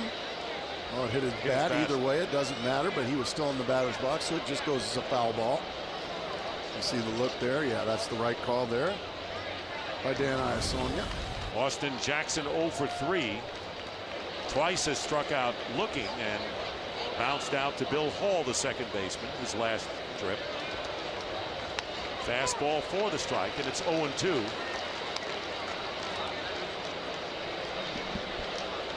Tigers getting 2 in the first on Cabrera's 2-run homer, his 26th of the year. And Santiago driving in the next 2 runs with a single and a double as pitch off of the handle of the bat foul, so it's still 0-2. Watch the fastball run right in on the knuckles of Jackson. He stays alive. Jackson will be followed by Will Rhymes and Brennan Bosch here in the 7th inning of a 4-0 Tiger lead. Well, sometimes you only get a mistake or two in an entire game. That was a mistake right there from Matsusaka. Fastball right down the middle, belt high. Jackson took a good swing at it, but he came up empty. Those are the ones you make your living off. He's gotten away with a couple of those today. 1 ball, 2 strikes to Jackson. It was Austin Jackson, one of those players who came over. When you look at the veterans, he's a young player that made an impact. Former Yankee. Jackson having a terrific rookie of the year. And there's a fair ball down the left field line into the corner. Ryan Kalish retrieves, and the speedy Austin Jackson is in with a stand-up double to start the 7th. Well, 2 pitches later, after a mistake, he gets another one. This is just a hanging breaking ball right in the middle of the zone. Jackson gets full extension and just pulls it down the left field line. So right back in business come the Tigers. And that'll be all for Matsusaka as Terry Francona coming out to the mound. Matsusaka throwing 108 pitches this afternoon and giving up 7 hits. Team trailing 4-0, and Jackson on at second base. So Dustin Richardson just called up. The lefty will come in. And here's left-hander Dustin Richardson, called up today. Sent down 10 days ago when Clay Buchholz was activated off the DL, making his 14th relief appearance, facing Will Rhymes. 0 for 2 with a walk. Austin Jackson with the leadoff double on at second base, and Rhymes looking to bunt him over, and a beautiful bunt to third base, and Beltre makes the play. And a perfect sacrifice by Rhymes, and Jackson will go to third with 1 out. Just a beautiful bunt. You bunt it firmly to third base, and you're going to have a successful sacrifice. That's very well done again by Will Rhymes. Well, you just win baseball games with players like him.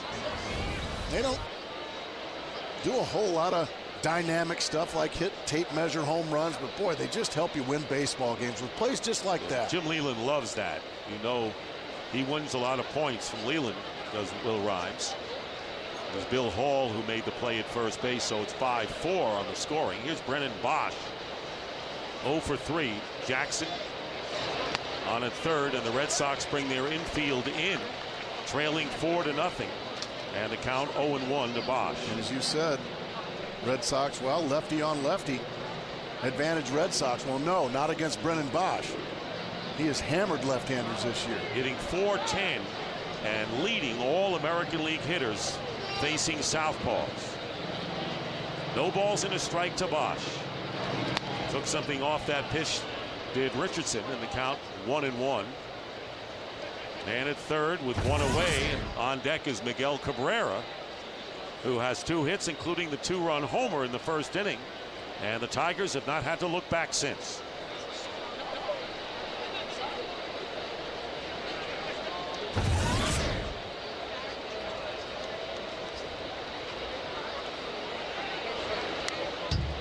Foul back, 1-2. All 3 pitches in this sequence have been fastballs in. Trying to stay right in on the hands, try not to let Bosch get those big arms extended.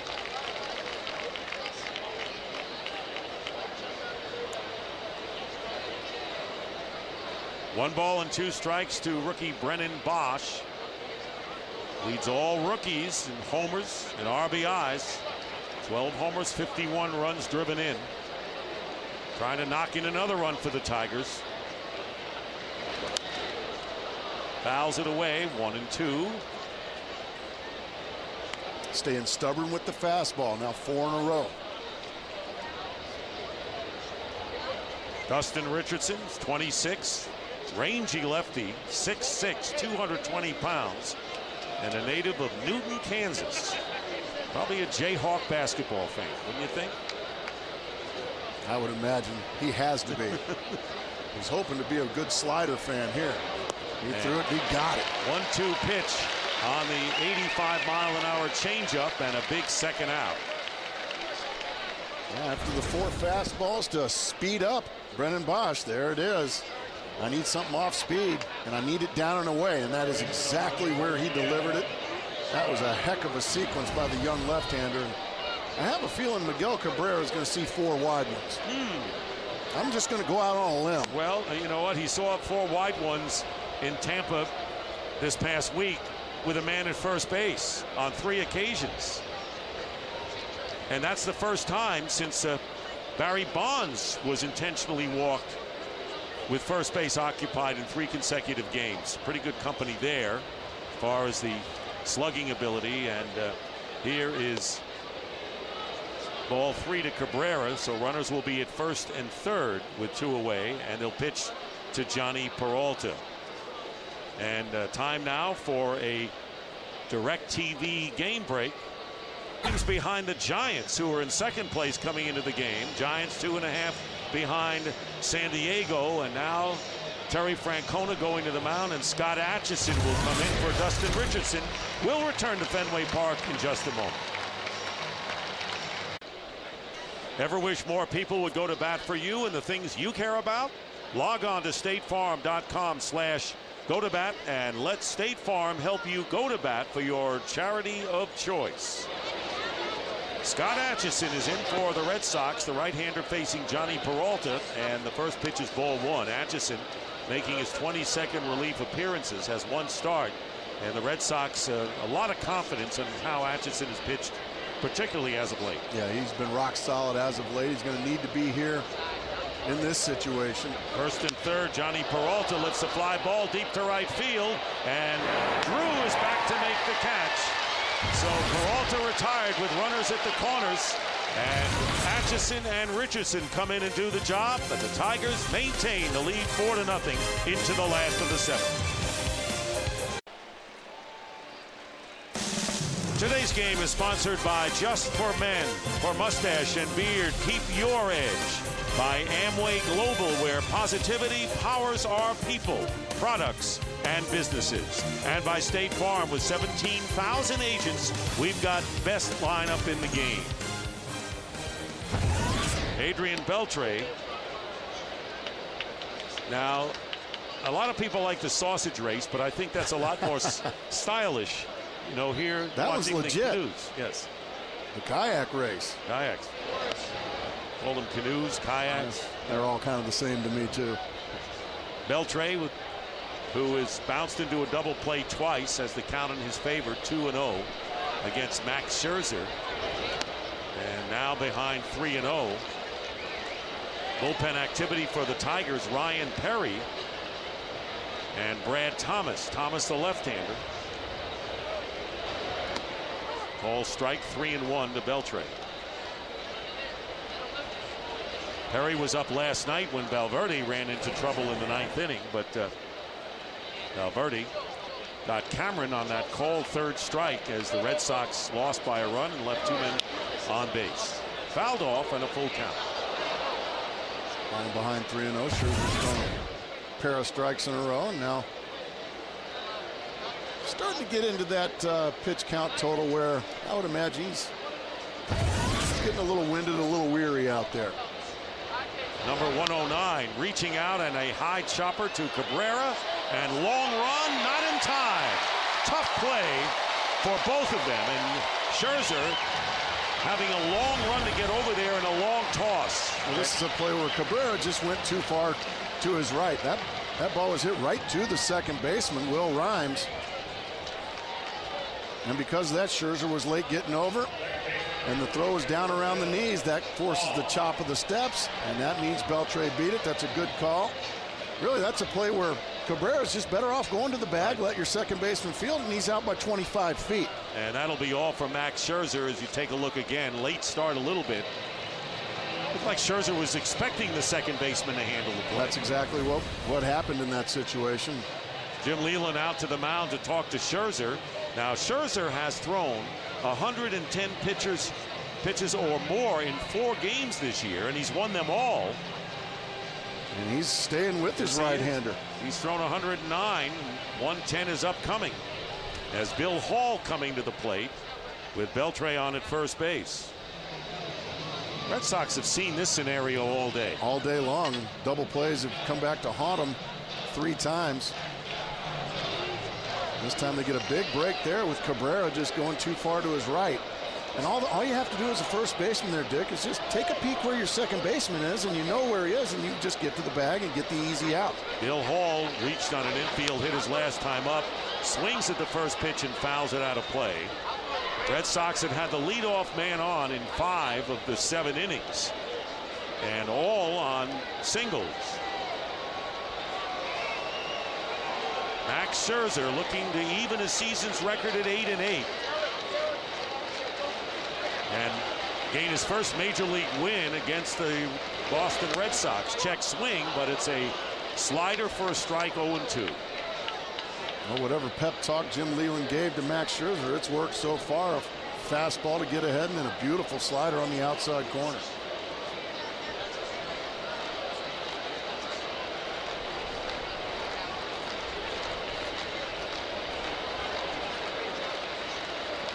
Scherzer ahead of Hall, 0-2. 1 ball, 2 strikes to Bill Hall. Red Sox have left 5 on base. They have 8 hits in the game, but they also have hit into 3 double plays.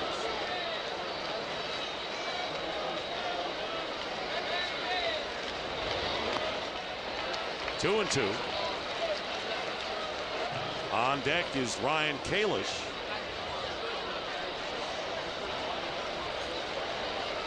Red Sox bringing up Kalish when Jeremy Hermida was sent out for assignment. Dustin Richardson brought up today and he pitched. Ramon Ramirez traded to the Giants, and Jared Saltalamacchia acquired from the Texas Rangers for a minor leaguer. Getting a piece of it fouled back, and the deal with the Texas Rangers for Saltalamacchia was for minor league first baseman Christopher McGinnis, right-handed pitcher Roman Mendez, and a player to be named later. Saltalamacchia, by the way, optioned to protect at the AAA farm. 2 balls, 2 strikes to Bill Hall. Bottom of the 7th inning, the Tigers leading 4-0. Took something off that pitch, and Hall gets a piece of it and stays alive.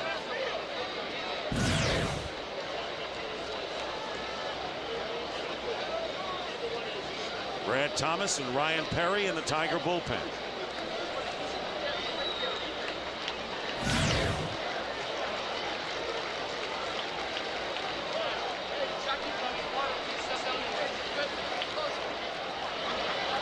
And a line drive, base hit, and that'll go off the wall as Beltre will be stopped at third, and out at second base is Bill Hall. So the last thing the Red Sox needed, trailing by 4 runs, is for anyone to take chances on the base paths, and Hall tried to stretch it to a double, and he's tagged out. Well, Hall got a change up that he could handle, drives it down the left field line. What a great throw by Don Kelly on one hop, a bullet, and the throw is just waiting on Bill Hall, who at the end of the day, you're going to say that's a base running mistake, and it certainly is, because you have to make sure. But what a great throw by Kelly, right on the button. And the tag put on by Rhymes, and out easily at second is Bill Hall. And you're taking another look at it. Is Jim Leland going to the mound? And Brad Thomas is going to come in, and it wasn't even close at second base. We'll return to Fenway Park in just a moment.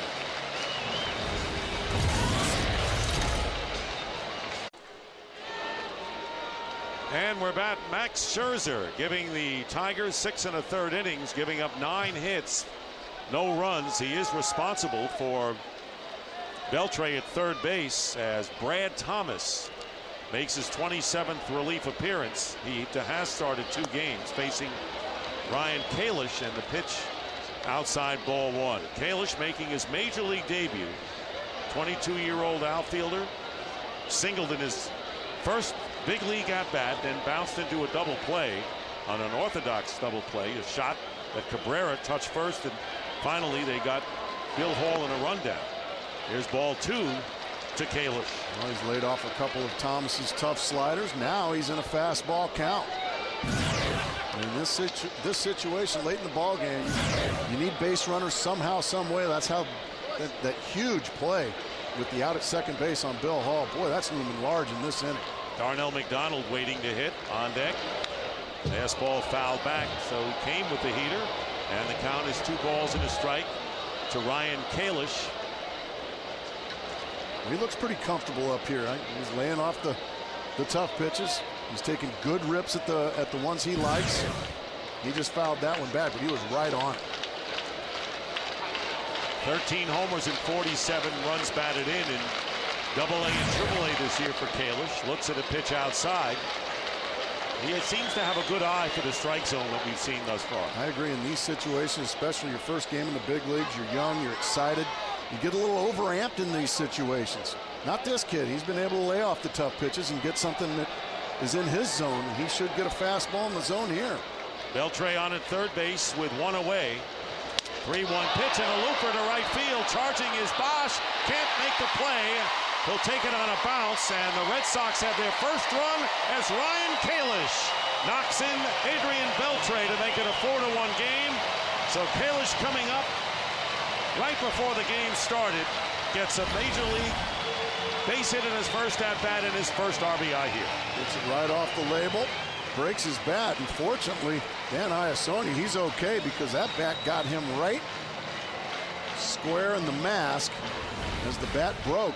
But he'll take it. There's his first major league RBI. He's having a heck of an afternoon. And it's a 4-1 game, and Jim Leyland will bring in the right-hander Ryan Perry.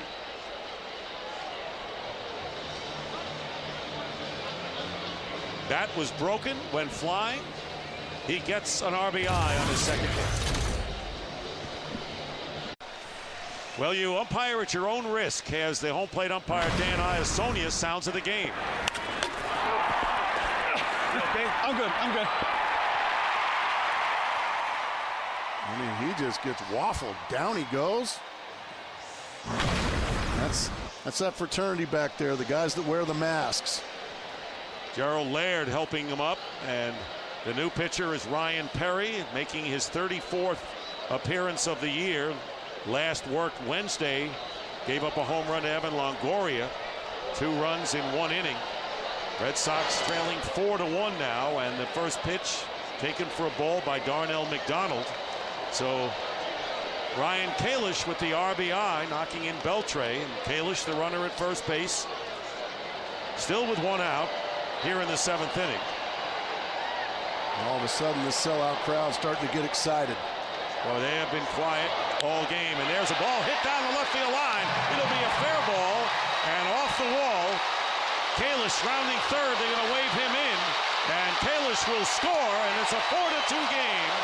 Red Sox have 2 in as Darnell McDonald doubles home another run.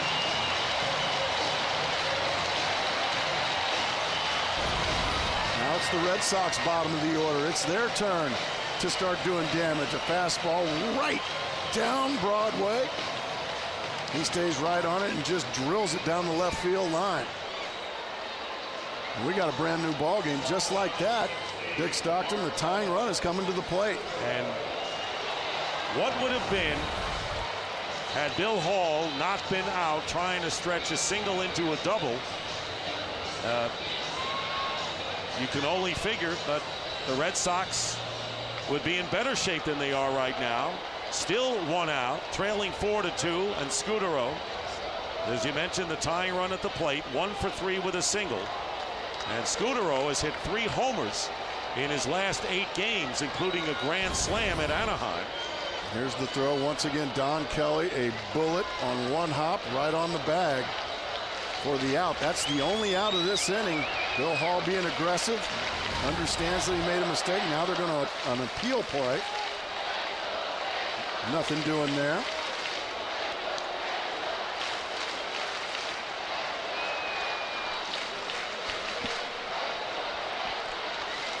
So Ryan Perry, 23-year-old from Arizona in his second year, facing Marco Scudero. You remember last night, Tigers had a 6-1 lead going into the ninth and ended up holding on to win by a run. 4-2 right now. Scudero takes a call strike. Now Perry, just another long line of guys that Jim Leyland can run out there that just throw hard. Big guys that throw hard. Remember, no Valverde here this evening. He's going to have to patchwork the bullpen to get through the ninth inning. That is, if Boston doesn't catch him. 1 ball and 1 strike to Scudero. On deck is J.D. Drew. And in the hole would be Kevin Youkilis. So the Red Sox, who have had so many chances today, and the 5 men left on base doesn't really tell much of the story. Not at all. They have threatened throughout this game. And the ball sliced to right field. Bosch, who is playing in, makes the catch. No advance by McDonald. Bosch was playing perfectly against Scudero, playing a relatively shallow in right field. That's exactly right. That's just knowing your scouting report. Yes, he's a rookie. Yes, he's a young right fielder, but he was in the right place at the right time for the second big out. And that brings J.D. Drew to the plate. Has been on base twice, walked in the first, and singled in the sixth. So he's 1 for 2 officially. Tigers lead is 4-2, and Drew representing the tying run at the plate with 2 down. Down low, ball 1.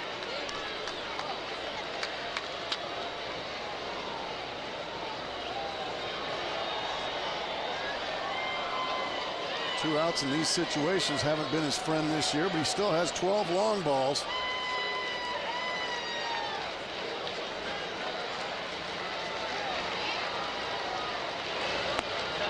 And it's 2-0. And that's all part of hitting, Dick, and that is laying off the ones out of the zone, especially late in the ball game when it's nervous time.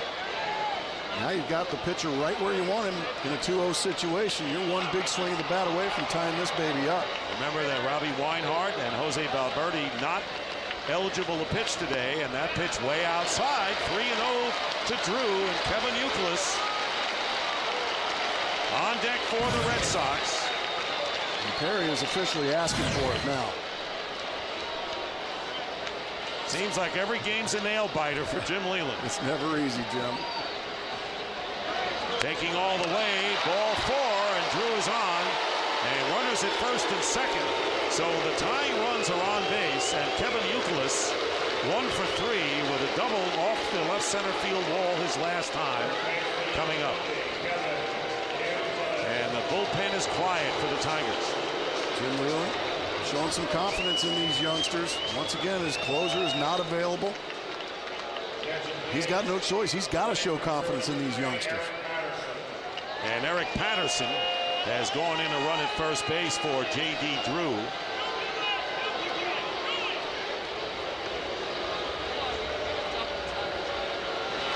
First pitch blowing inside ball 1. Daniel Bard, who is the Red Sox setup man for Jonathan Papelbon, is up in the bullpen. They're the runners with McDonald at second and Eric Patterson, the pinch runner, at first. There's Bard, who's had a brilliant season, and Rick Knapp coming to the mound to talk to Perry. And while we have a moment, now it's time for the Just for Men Keep Your Edge spotlight. And just as defense gives the Tigers the edge, you can keep your edge with Just for Men mustache and beard. This has helped him today. That's exactly right. Two youngsters up the middle, and that's Rhymes, that's Santiago. Some big double plays. To this point, that has kept Boston at bay.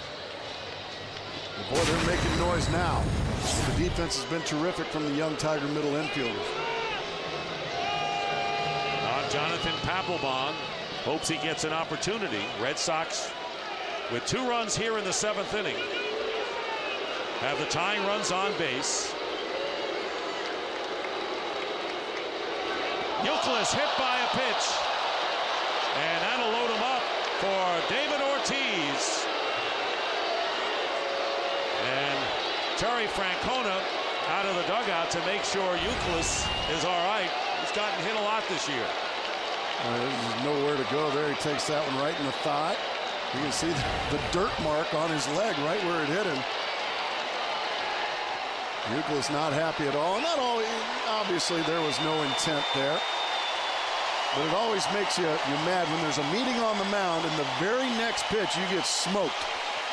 Well, the crowd on its feet, and they don't have to remember very far back. Last night, Big Papi up against Jose Valverde with the bases loaded in the 9th inning, and the 9th grand slam of Ortiz's career, bringing the Red Sox to within 1. They got 2 men on base, but could not get the tying run across and lost 6-5. Here's Ortiz, and he takes outside ball 1. Darnell McDonald is on at third.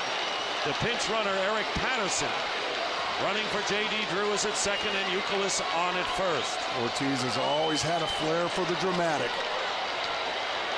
Tying runs are in scoring position here in the 7th against Ryan Perry. And a big cut and a miss, 1-1. I don't think he was trying to go to left field on this one. I think he was trying to hit a 4-run homer. Big rip, and he comes up empty. Eddie Bonine, a right-hander, is now in the bullpen throwing. Ortiz, by the way, with 2 out and runners in scoring position, hitting .308.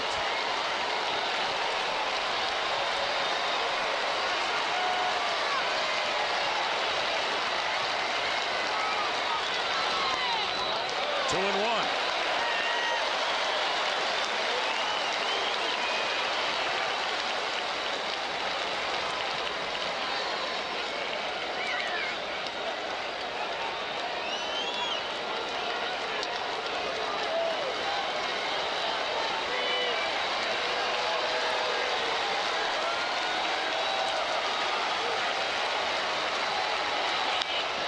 Fouls it off to the left.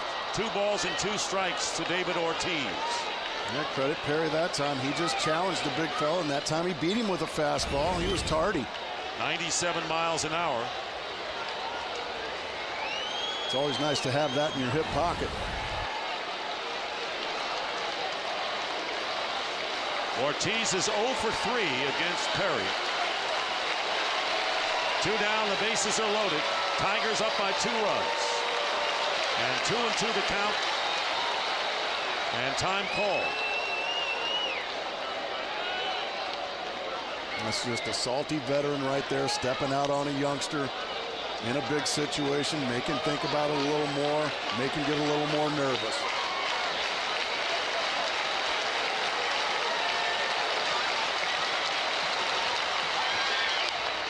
Another foul ball.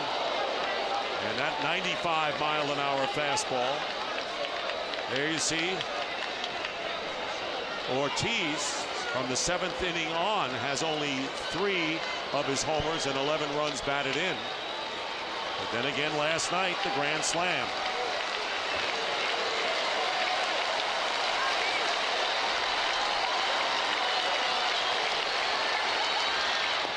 And Ortiz strikes out to end the threat.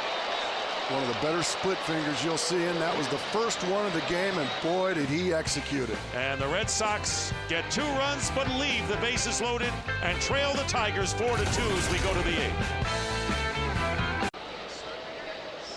We're in the 8th inning, and bluffing a bunt and taking a pitch for ball 1 is Don Kelly, who's 0 for 3. Eric Patterson moves to center field, and Darnell McDonald, who was in center, replacing J.D. Drew in right.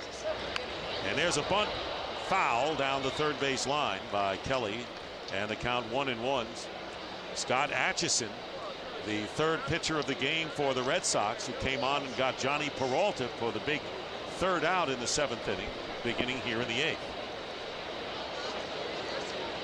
Hideki Okajima, who has been struggling, warming up in the bullpen. Okajima, who was the setup man for Jonathan Papelbon until this year. Daniel Bard has taken over very effectively in that role, and Okajima struggling, coming in the 7th inning. And that's been a trouble spot for the Red Sox in that area of the bullpen. Jeremy Bonderman warming up on a foul ball for Kelly. It's 3-1 now. He had the green light. Let's go back to how it got this way. Perry against Ortiz, bases loaded, big swing and a miss. He keeps pumping the fastballs. Now he's going to speed up Big Papi. Big Papi's got to cheat to get to those fastballs. Well, what does that do? That sets up the split finger, and he had to cheat to get to it. Way out in front of it. That was some big-time pitching by Perry. And the count now is 3 balls and 2 strikes.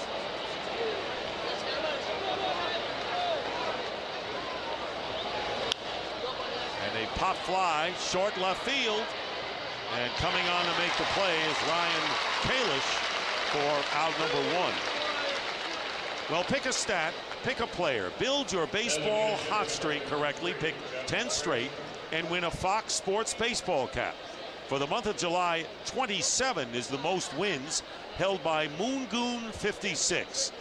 The person with the most wins every month gets $500 cash. So get your streak started today at foxsports.com/fantasy. See if you can become today's Moongoon. Yeah. Everybody wants to be one. Jeff Frazier, 2 for 3. His first major league hits in this game, singled in the 2nd and doubled in the 4th. And 1-1 the count to him with 1 out here in the top of the 8th inning. Tigers in front 4-0, scored their runs in the first 4 innings today. Ground ball to Scudero, and Frazier's retired. 2 away.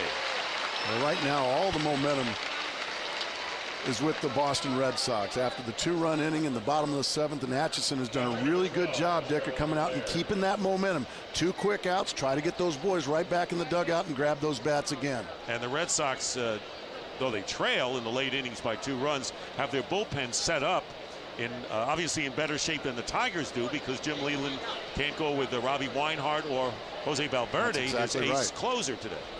Here's Gerald Laird. Laird is 0 for 3, reached on an error by Beltre in the 2nd inning when the Tigers scored their 3rd run of the game, struck out, and laid down a beautiful surprise bunt, but Daisuke Matsusaka with a great play nailed him at first. Good fastball by Atchison, and the count is 0-2. He's just done a good job of throwing strikes, getting ahead of the hitters, and just getting quick outs. That's just challenging him with a fastball down the middle and throwing it right by him. Red Sox have been extremely pleased with the work of the 34-year-old right-hander Atchison, who's called up 4 times this year. He made that emergency start in June when Daisuke went on the DL right before the game started against the Phillies. 1-2 now to Laird.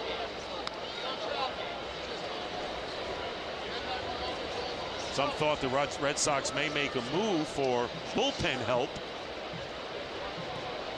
before the trading deadline, but Laird strikes out. 1-2-3 inning. Atchison is retired. The 4 batters he's faced. Red Sox batter in the bottom of the 8th, down by 2. Today's game is sponsored by Sears Blue Lawn and Garden Crew. By new Gillette Odor Shield Antiperspirant. Help eliminate odor, don't just cover it up. And by DirecTV. To get the best quality picture and sound for your flat screen, switch to DirecTV today. Aerial coverage brought to you by DirecTV. Call 1-800-DirecTV to find out how you can get 5 months free. Ryan Perry who struck out David Ortiz to end the Red Sox threat. With the bases loaded, facing Victor Martinez to start the bottom of the 8th inning. Martinez 1 for 3. Strike one. Right to the outside corner goes. Perfect fastball. This crowd's energized from that last 2-run inning. Adrian Beltre on deck. 4-2. Tigers lead. Red Sox have out-hit the Tigers 11-7. And a fly ball hit to deep left center field, and this one is off the scoreboard and retrieved nicely by Don Kelly, and he'll hold Martinez to a single. Superb play by Don Kelly, but Martinez is on with a leadoff single. And Don Kelly being a difference maker out there in left field. Plays the carom perfectly and then gets it in quickly, and Martinez has to stop at first base, so the double play is still in order. Kelly, very impressive the way he's played the Green Monster here this afternoon and this evening. And as we mentioned, very versatile players, played 5 different positions. So Martinez now 2 for 4 with a pair of singles. And here's Adrian Beltre, who reached on an infield hit his last time up, bounced into a pair of double plays previously, and lines that many customers. First shot right on that fastball, out of play into the crowd. Beltre with 17 home runs leads all American League third basemen in that department. And on deck is Bill Hall. He's driven in 65 this year, so he's had a fabulous year.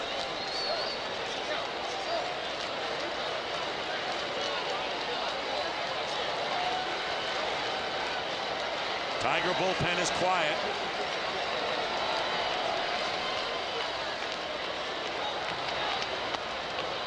One and one to Beltre.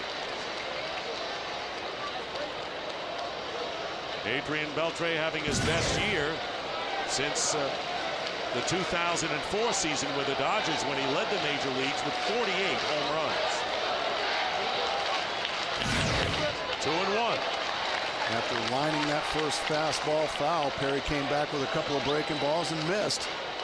That puts Beltre back in a fastball situation. I would imagine he's going to try to tie the ball game up with a big swing here if he gets his pitch. And a shot foul into the crowd. So twice Beltre has pulled fastballs off of a Ryan Perry delivery. The count is 2-2.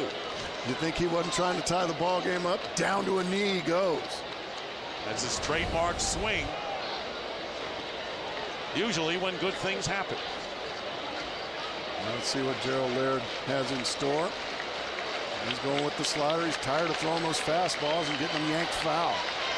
2-2 pitch sliced into short right field. Bosch coming on in. Rhymes coming in, and the ball bounces safely, and Rhymes is through, and they're going to get the force on Martinez for the first out, and Beltre is the base runner.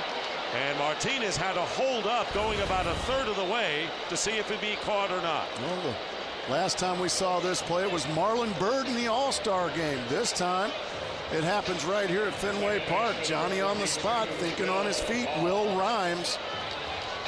That's a tough read for a base runner, Dick, and that is you think it's going to be caught, so you don't want to get doubled up. Now all of a sudden you have to head to second, and you're an easy out. It wasn't even a tag play. Santiago put the tag, but that's just a tough read for a base runner.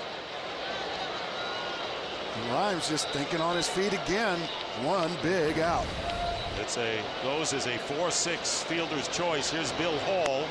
Takes ball one. Hall has a single in his last 2 times up, but in that 7th inning, after Beltre led off with a base hit, Hall hit one off the wall and tried to stretch a single into a double.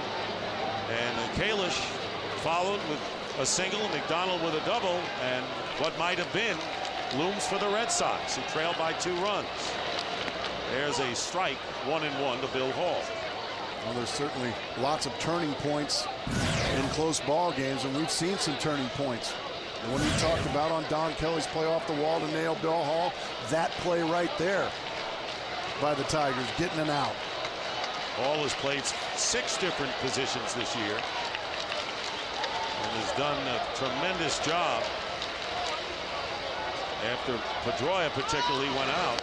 That misses outside, 2-1. So Hall, still representing the tying run at the plate, has 11 home runs this season. They'll trade the base runner with one out here in the bottom of the eighth.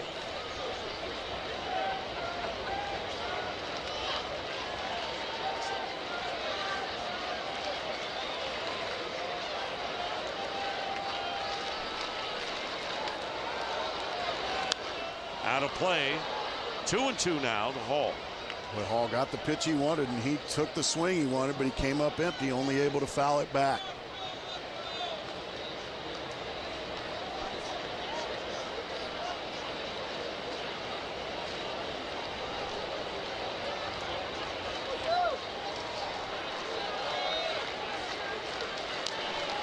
Red Sox have had at least one runner on in every inning. They've hit into 3 double plays and have left 8 on base. And a full count now to Bill Hall. And now it's decision time for Terry Francona. Do you send the runner on a full count with one out and try to stay out of the double play that's been a thorn in your side all day, or do you keep him there and just let Hall swing it? Ryan Kalish, the rookie, making his major league debut and getting a couple of hits and an RBI, waits on deck. I'm sending the runner right here. I'm trying to stay out of that double play. Here's the 3-2 pitch. Runner doesn't go, and a line shot, and Kelly is back there to make the play for out number 2. And right now for a DirecTV game break, Dodgers make it 2 in a row over the Dodgers, who have now lost 4 in a row. And right now, within 2 games of first place San Diego in the NL West. Here's Ryan Kalish with 2 out. So he represents the tying run, 2 for 3 in his debut, with a single in the 3rd and an RBI base hit in the 7th. Nice breaking ball there from Perry to start him. This kid's got some moxie. He's got some polish to his game. I'm talking about Kalish, the hitter. He's able to lay off those tough pitches. We've seen that at every at-bat. That's exactly right. And that's something that you can't teach. That's just something that he's just naturally got as a young hitter. And that's tough on opposing pitchers. Very well respected. A definite prospect. And thrust into the action today. And way in front of that one, got fooled on that 86-mile-an-hour off-speed delivery. That's a good slider there from Perry, who's showing some moxie of his own here in enemy territory. The strikeout of Big Papi to end the last inning, that was so impressive. And here he is again, trying to put a goose egg on the board in the 8th. 1-2 pitch, and Kalish strikes out to end the threat. So Martinez with a leadoff single, left at first. We go to the 9th. Tigers leading 4-2.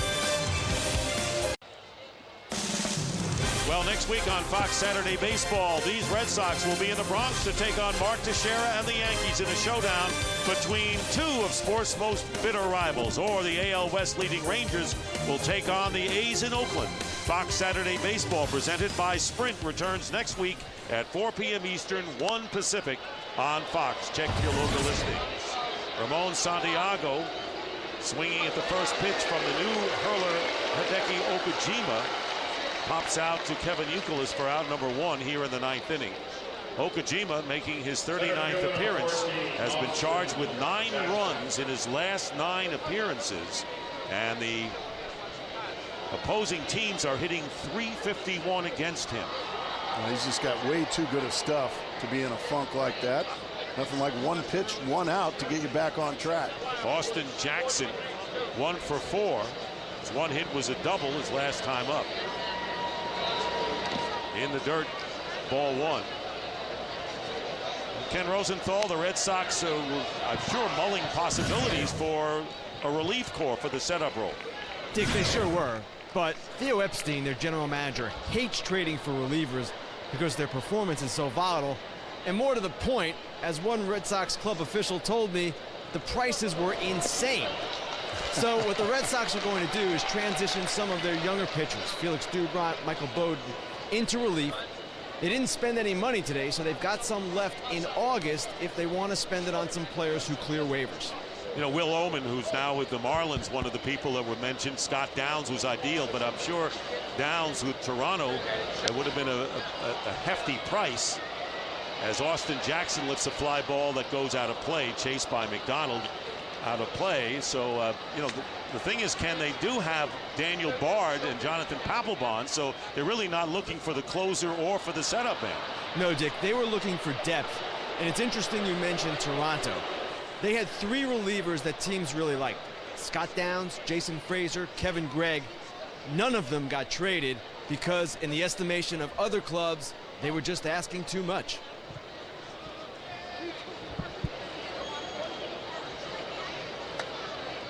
One ball and 2 strikes to Jackson, and both teams have bullpen activity.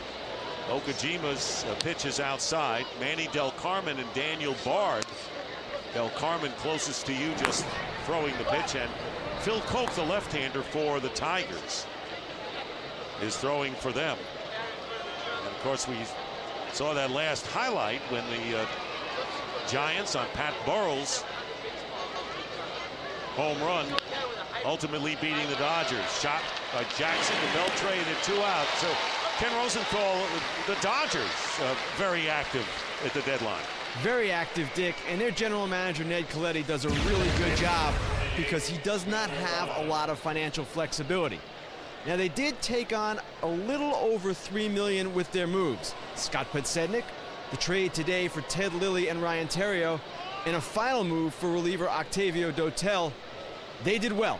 They are a team that improved significantly at a time when the Padres made some moves for Miguel Tejada, for Ryan Ludwig, and the Giants as well fortified their bullpen. 2 down to Will Rhymes. And I think the Dodger move was out of desperation. 7.5 back now in the National League West. Rhymes with a bunt, drag bunt. Youkilis will step on the bag, and Okajima comes in with a 1-2-3 inning. And for the Red Sox, it'll be Darnell McDonald, the top of the order, Marco Scudero, and then Eric Patterson. Their last chance, trailing by. Hey fans, Fox Fantasy Football is back and better than ever. New draft rooms, greater customization, faster live scoring, and still 100% free. Play today at foxsports.com/fantasy. Bottom of the 9th inning, last chance for the Red Sox, who trail by 2 runs, and Darnell McDonald takes down low ball 1 from Ryan Perry. McDonald with a RBI double in the 7th inning. Red Sox getting 2 runs, their first 2 of the game. Fouled off 1-1 to McDonald. Phil Koch, the left-hander in the Detroit bullpen. And Marco Scudero on deck, the top of the order for the Red Sox, who trail 4-2. And Jimmy Leland's heavily taxed bullpen just 3 outs away from getting the job done. For the 2nd straight game, and a ground ball in the hole, and Bobble, the quick throw to first, not in time. And Darnell McDonald sliding safely into first base as Ramon Santiago made a nice recovery on that shot off of his glove. A hard hit ball. Really a good effort there from Santiago and a good throw. Just the speed of Patterson gets in there safely. So just like that, the tying run right back to the plate for the Boston Red Sox. And it'll be the top of the order, Marco Scudero. So great hustle by Darnell McDonald.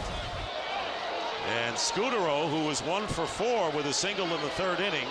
And Gerald Laird will go to the mound to talk things over with Ryan Perry.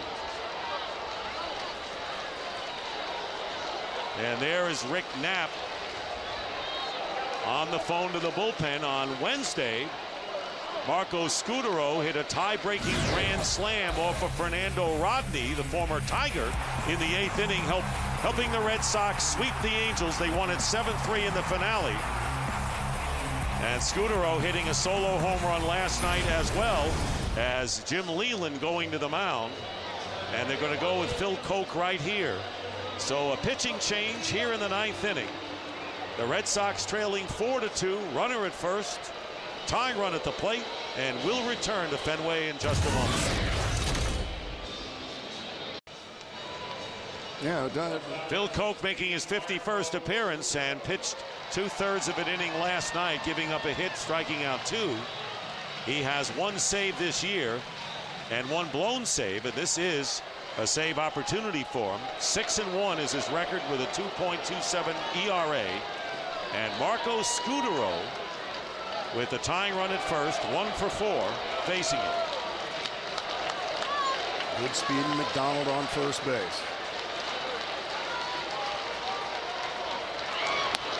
Showing bunt, taking ball 1.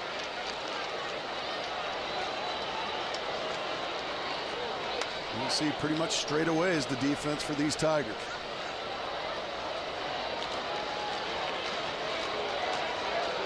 Red Sox trailing 4-2, got 2 in the 7th inning.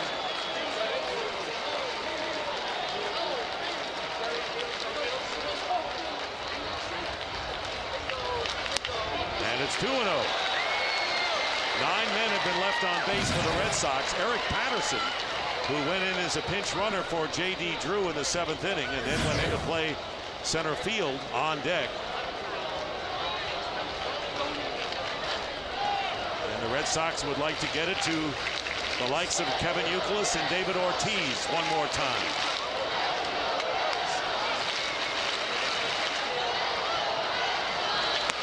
That's a strike, 2-1. Taken all the way there with Scudero.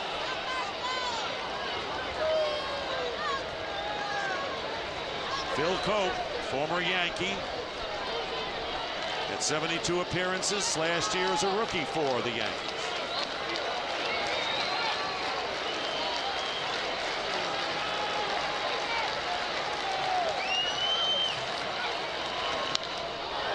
Right on that fastball was Scudero. Good pitch to hit, fouls it off 2-2. That was elevated right about belly button high. Those balls, Billy Williams used to call those balls coming in fence high. And that came in fence high, and really Koch very lucky that that one wasn't hit off that big fence in left field. Tigers have lost only 1 game in 42 when leading after 7 innings. Only the Oakland A's have a better mark.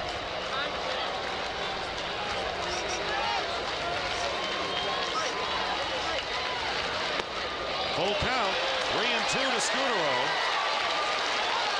with Patterson on deck.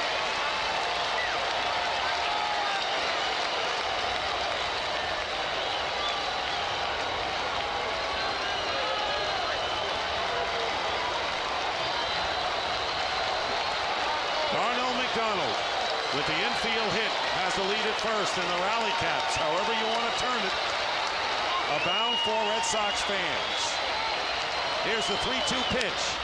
Fly ball hit to left field. Going back is Kelly on the warning track, and he leaps and makes the catch. Don Kelly timing his leap perfectly, crashing against the scoreboard, makes the catch for out number 1 as McDonald goes back to first. That young man is putting on a clinic in left field here today. The leap, the snow cone, he didn't even know he had it, but yet he had it. For some reason, knows right where he is, makes the leap, and snow cones it. Well, do I have it? Well, it's in your glove, son. Get it back in. Yeah, that'll fire up your pitcher. What a play. And the Red Sox are going to send up Jed Lowry as a pinch hitter for Eric Patterson.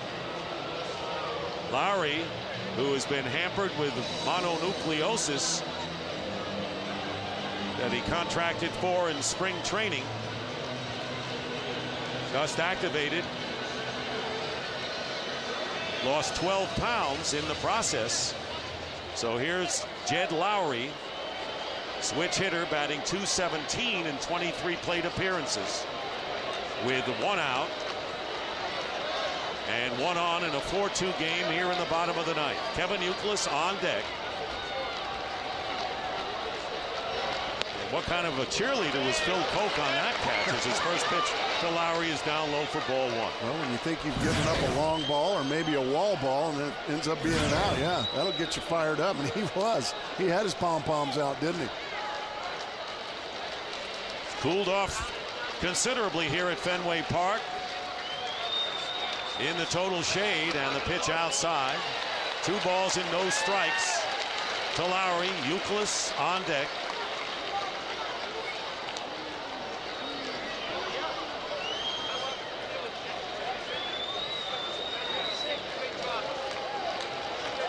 And David Ortiz in the hole for the Red Sox. Fastball in there for a strike, and it's 2-1. Big pitch that time for Phil Koch. Yeah, right to the outside corner he goes with it. Beautifully executed. Hitting the glove.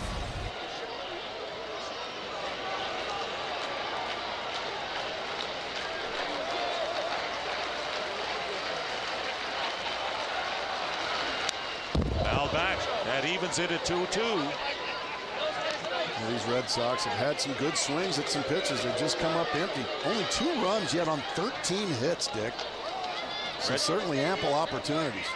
In a very important series, coming back home after a 6-4 Western trip in which they swept the Angels before coming home. Were riding really on a high when they came to Fenway Park. Lost last night 6-5, trailing 4-2 here.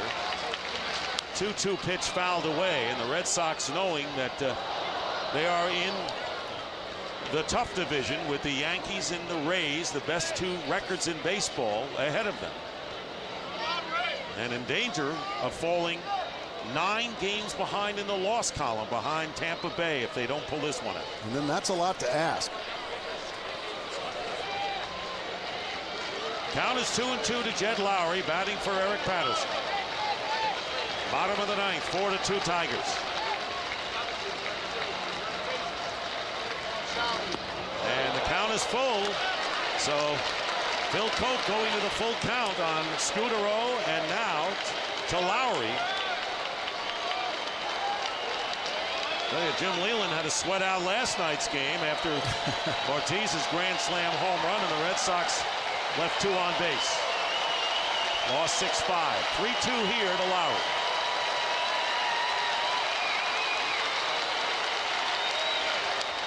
Staying alive is Jed Lowry. He'll do it again. 96-mile-an-hour fastball from Koch, but able to stay alive is Lowry.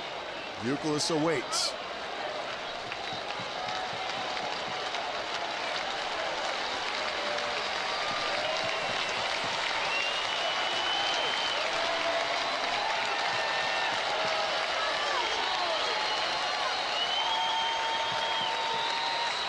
Again, the payoff pitch. And a line shot, left center field, and it's going to be off the wall. Darnell McDonald will be held at third, and into second with a double is Jed Lowry. The tying runs in scoring position, Kevin Youkilis coming up.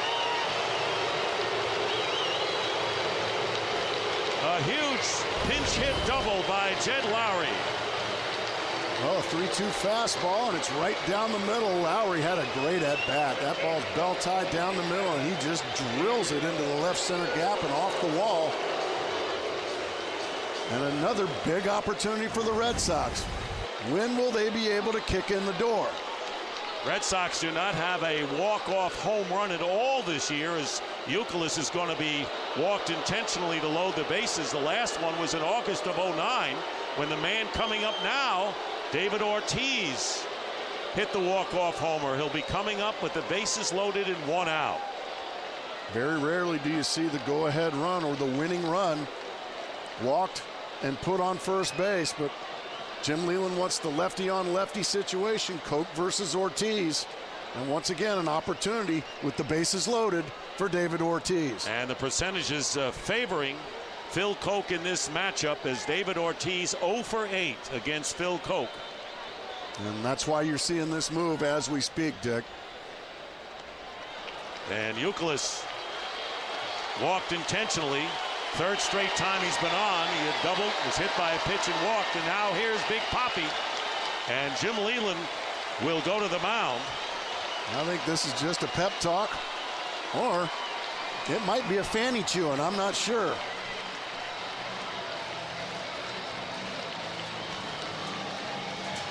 McDonald at third, Lowry at second, Youkilis at first. And I like this, Dick. I like the fact, no, I'm not going to send my pitching coach out there. I'm going to go out there myself. I got something on my mind. I want to tell my pitcher and my infielder, I'm the boss of this club, and back I'll go. So here's Ortiz, and the Tigers, no one warming up in their bullpen. Ortiz, line to left, single to right, struck out, and then struck out with the bases loaded as Ryan Perry got him in the 7th inning. Now facing Phil Cope.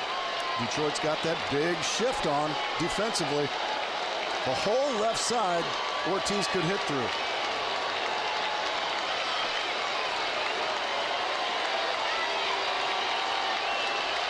Tying runs are in scoring position. Showed a bunt and took it all the way for ball 1. Why not? I mean, all he's got to do is get it down and he can walk to first base with that shift on, but he takes ball 1. There's Darnell McDonald, Jed Lowry, who doubled sharply off the wall, and Kevin Youkilis, who was walked intentionally. 1 away.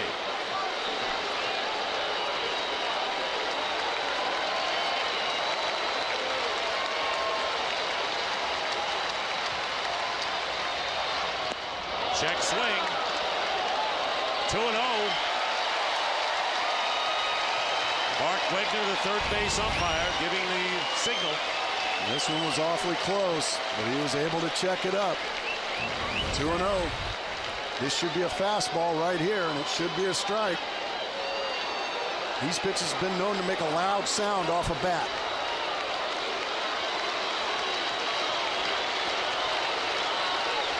Bases loaded, 1 out. 2-0 the count to Ortiz. Tigers lead at 4-2, bottom of the 9th inning. And a big cut and a foul at the plate. Boy, a huge cut. Right down the middle, belt high. He was just underneath it. He missed his pitch, but boy, he was right on it. And off the mask of Gerald Laird. So it's 2-1.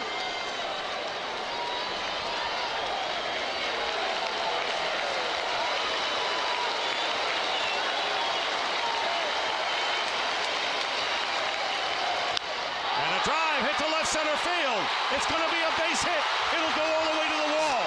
McDonald scores. Lowry will come in with the tying run, and the winning run coming across Kevin Youkilis, and the Red Sox win it 5-4.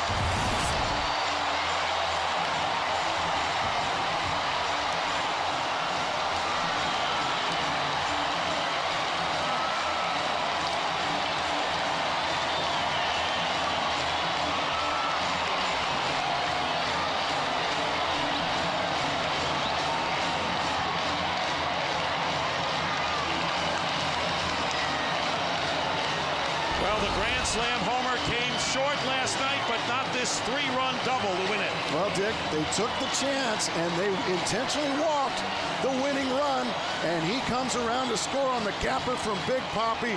What a moment for these Red Sox.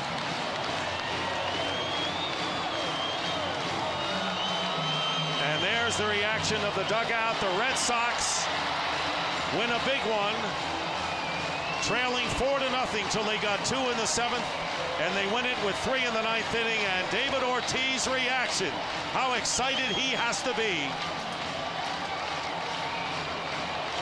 And the Red Sox win it with 3 in the 9th inning, a walk-off 3-run double by Ortiz. Red Sox 5, Tigers 4, and we'll be back to Boston after these messages from your local Fox station.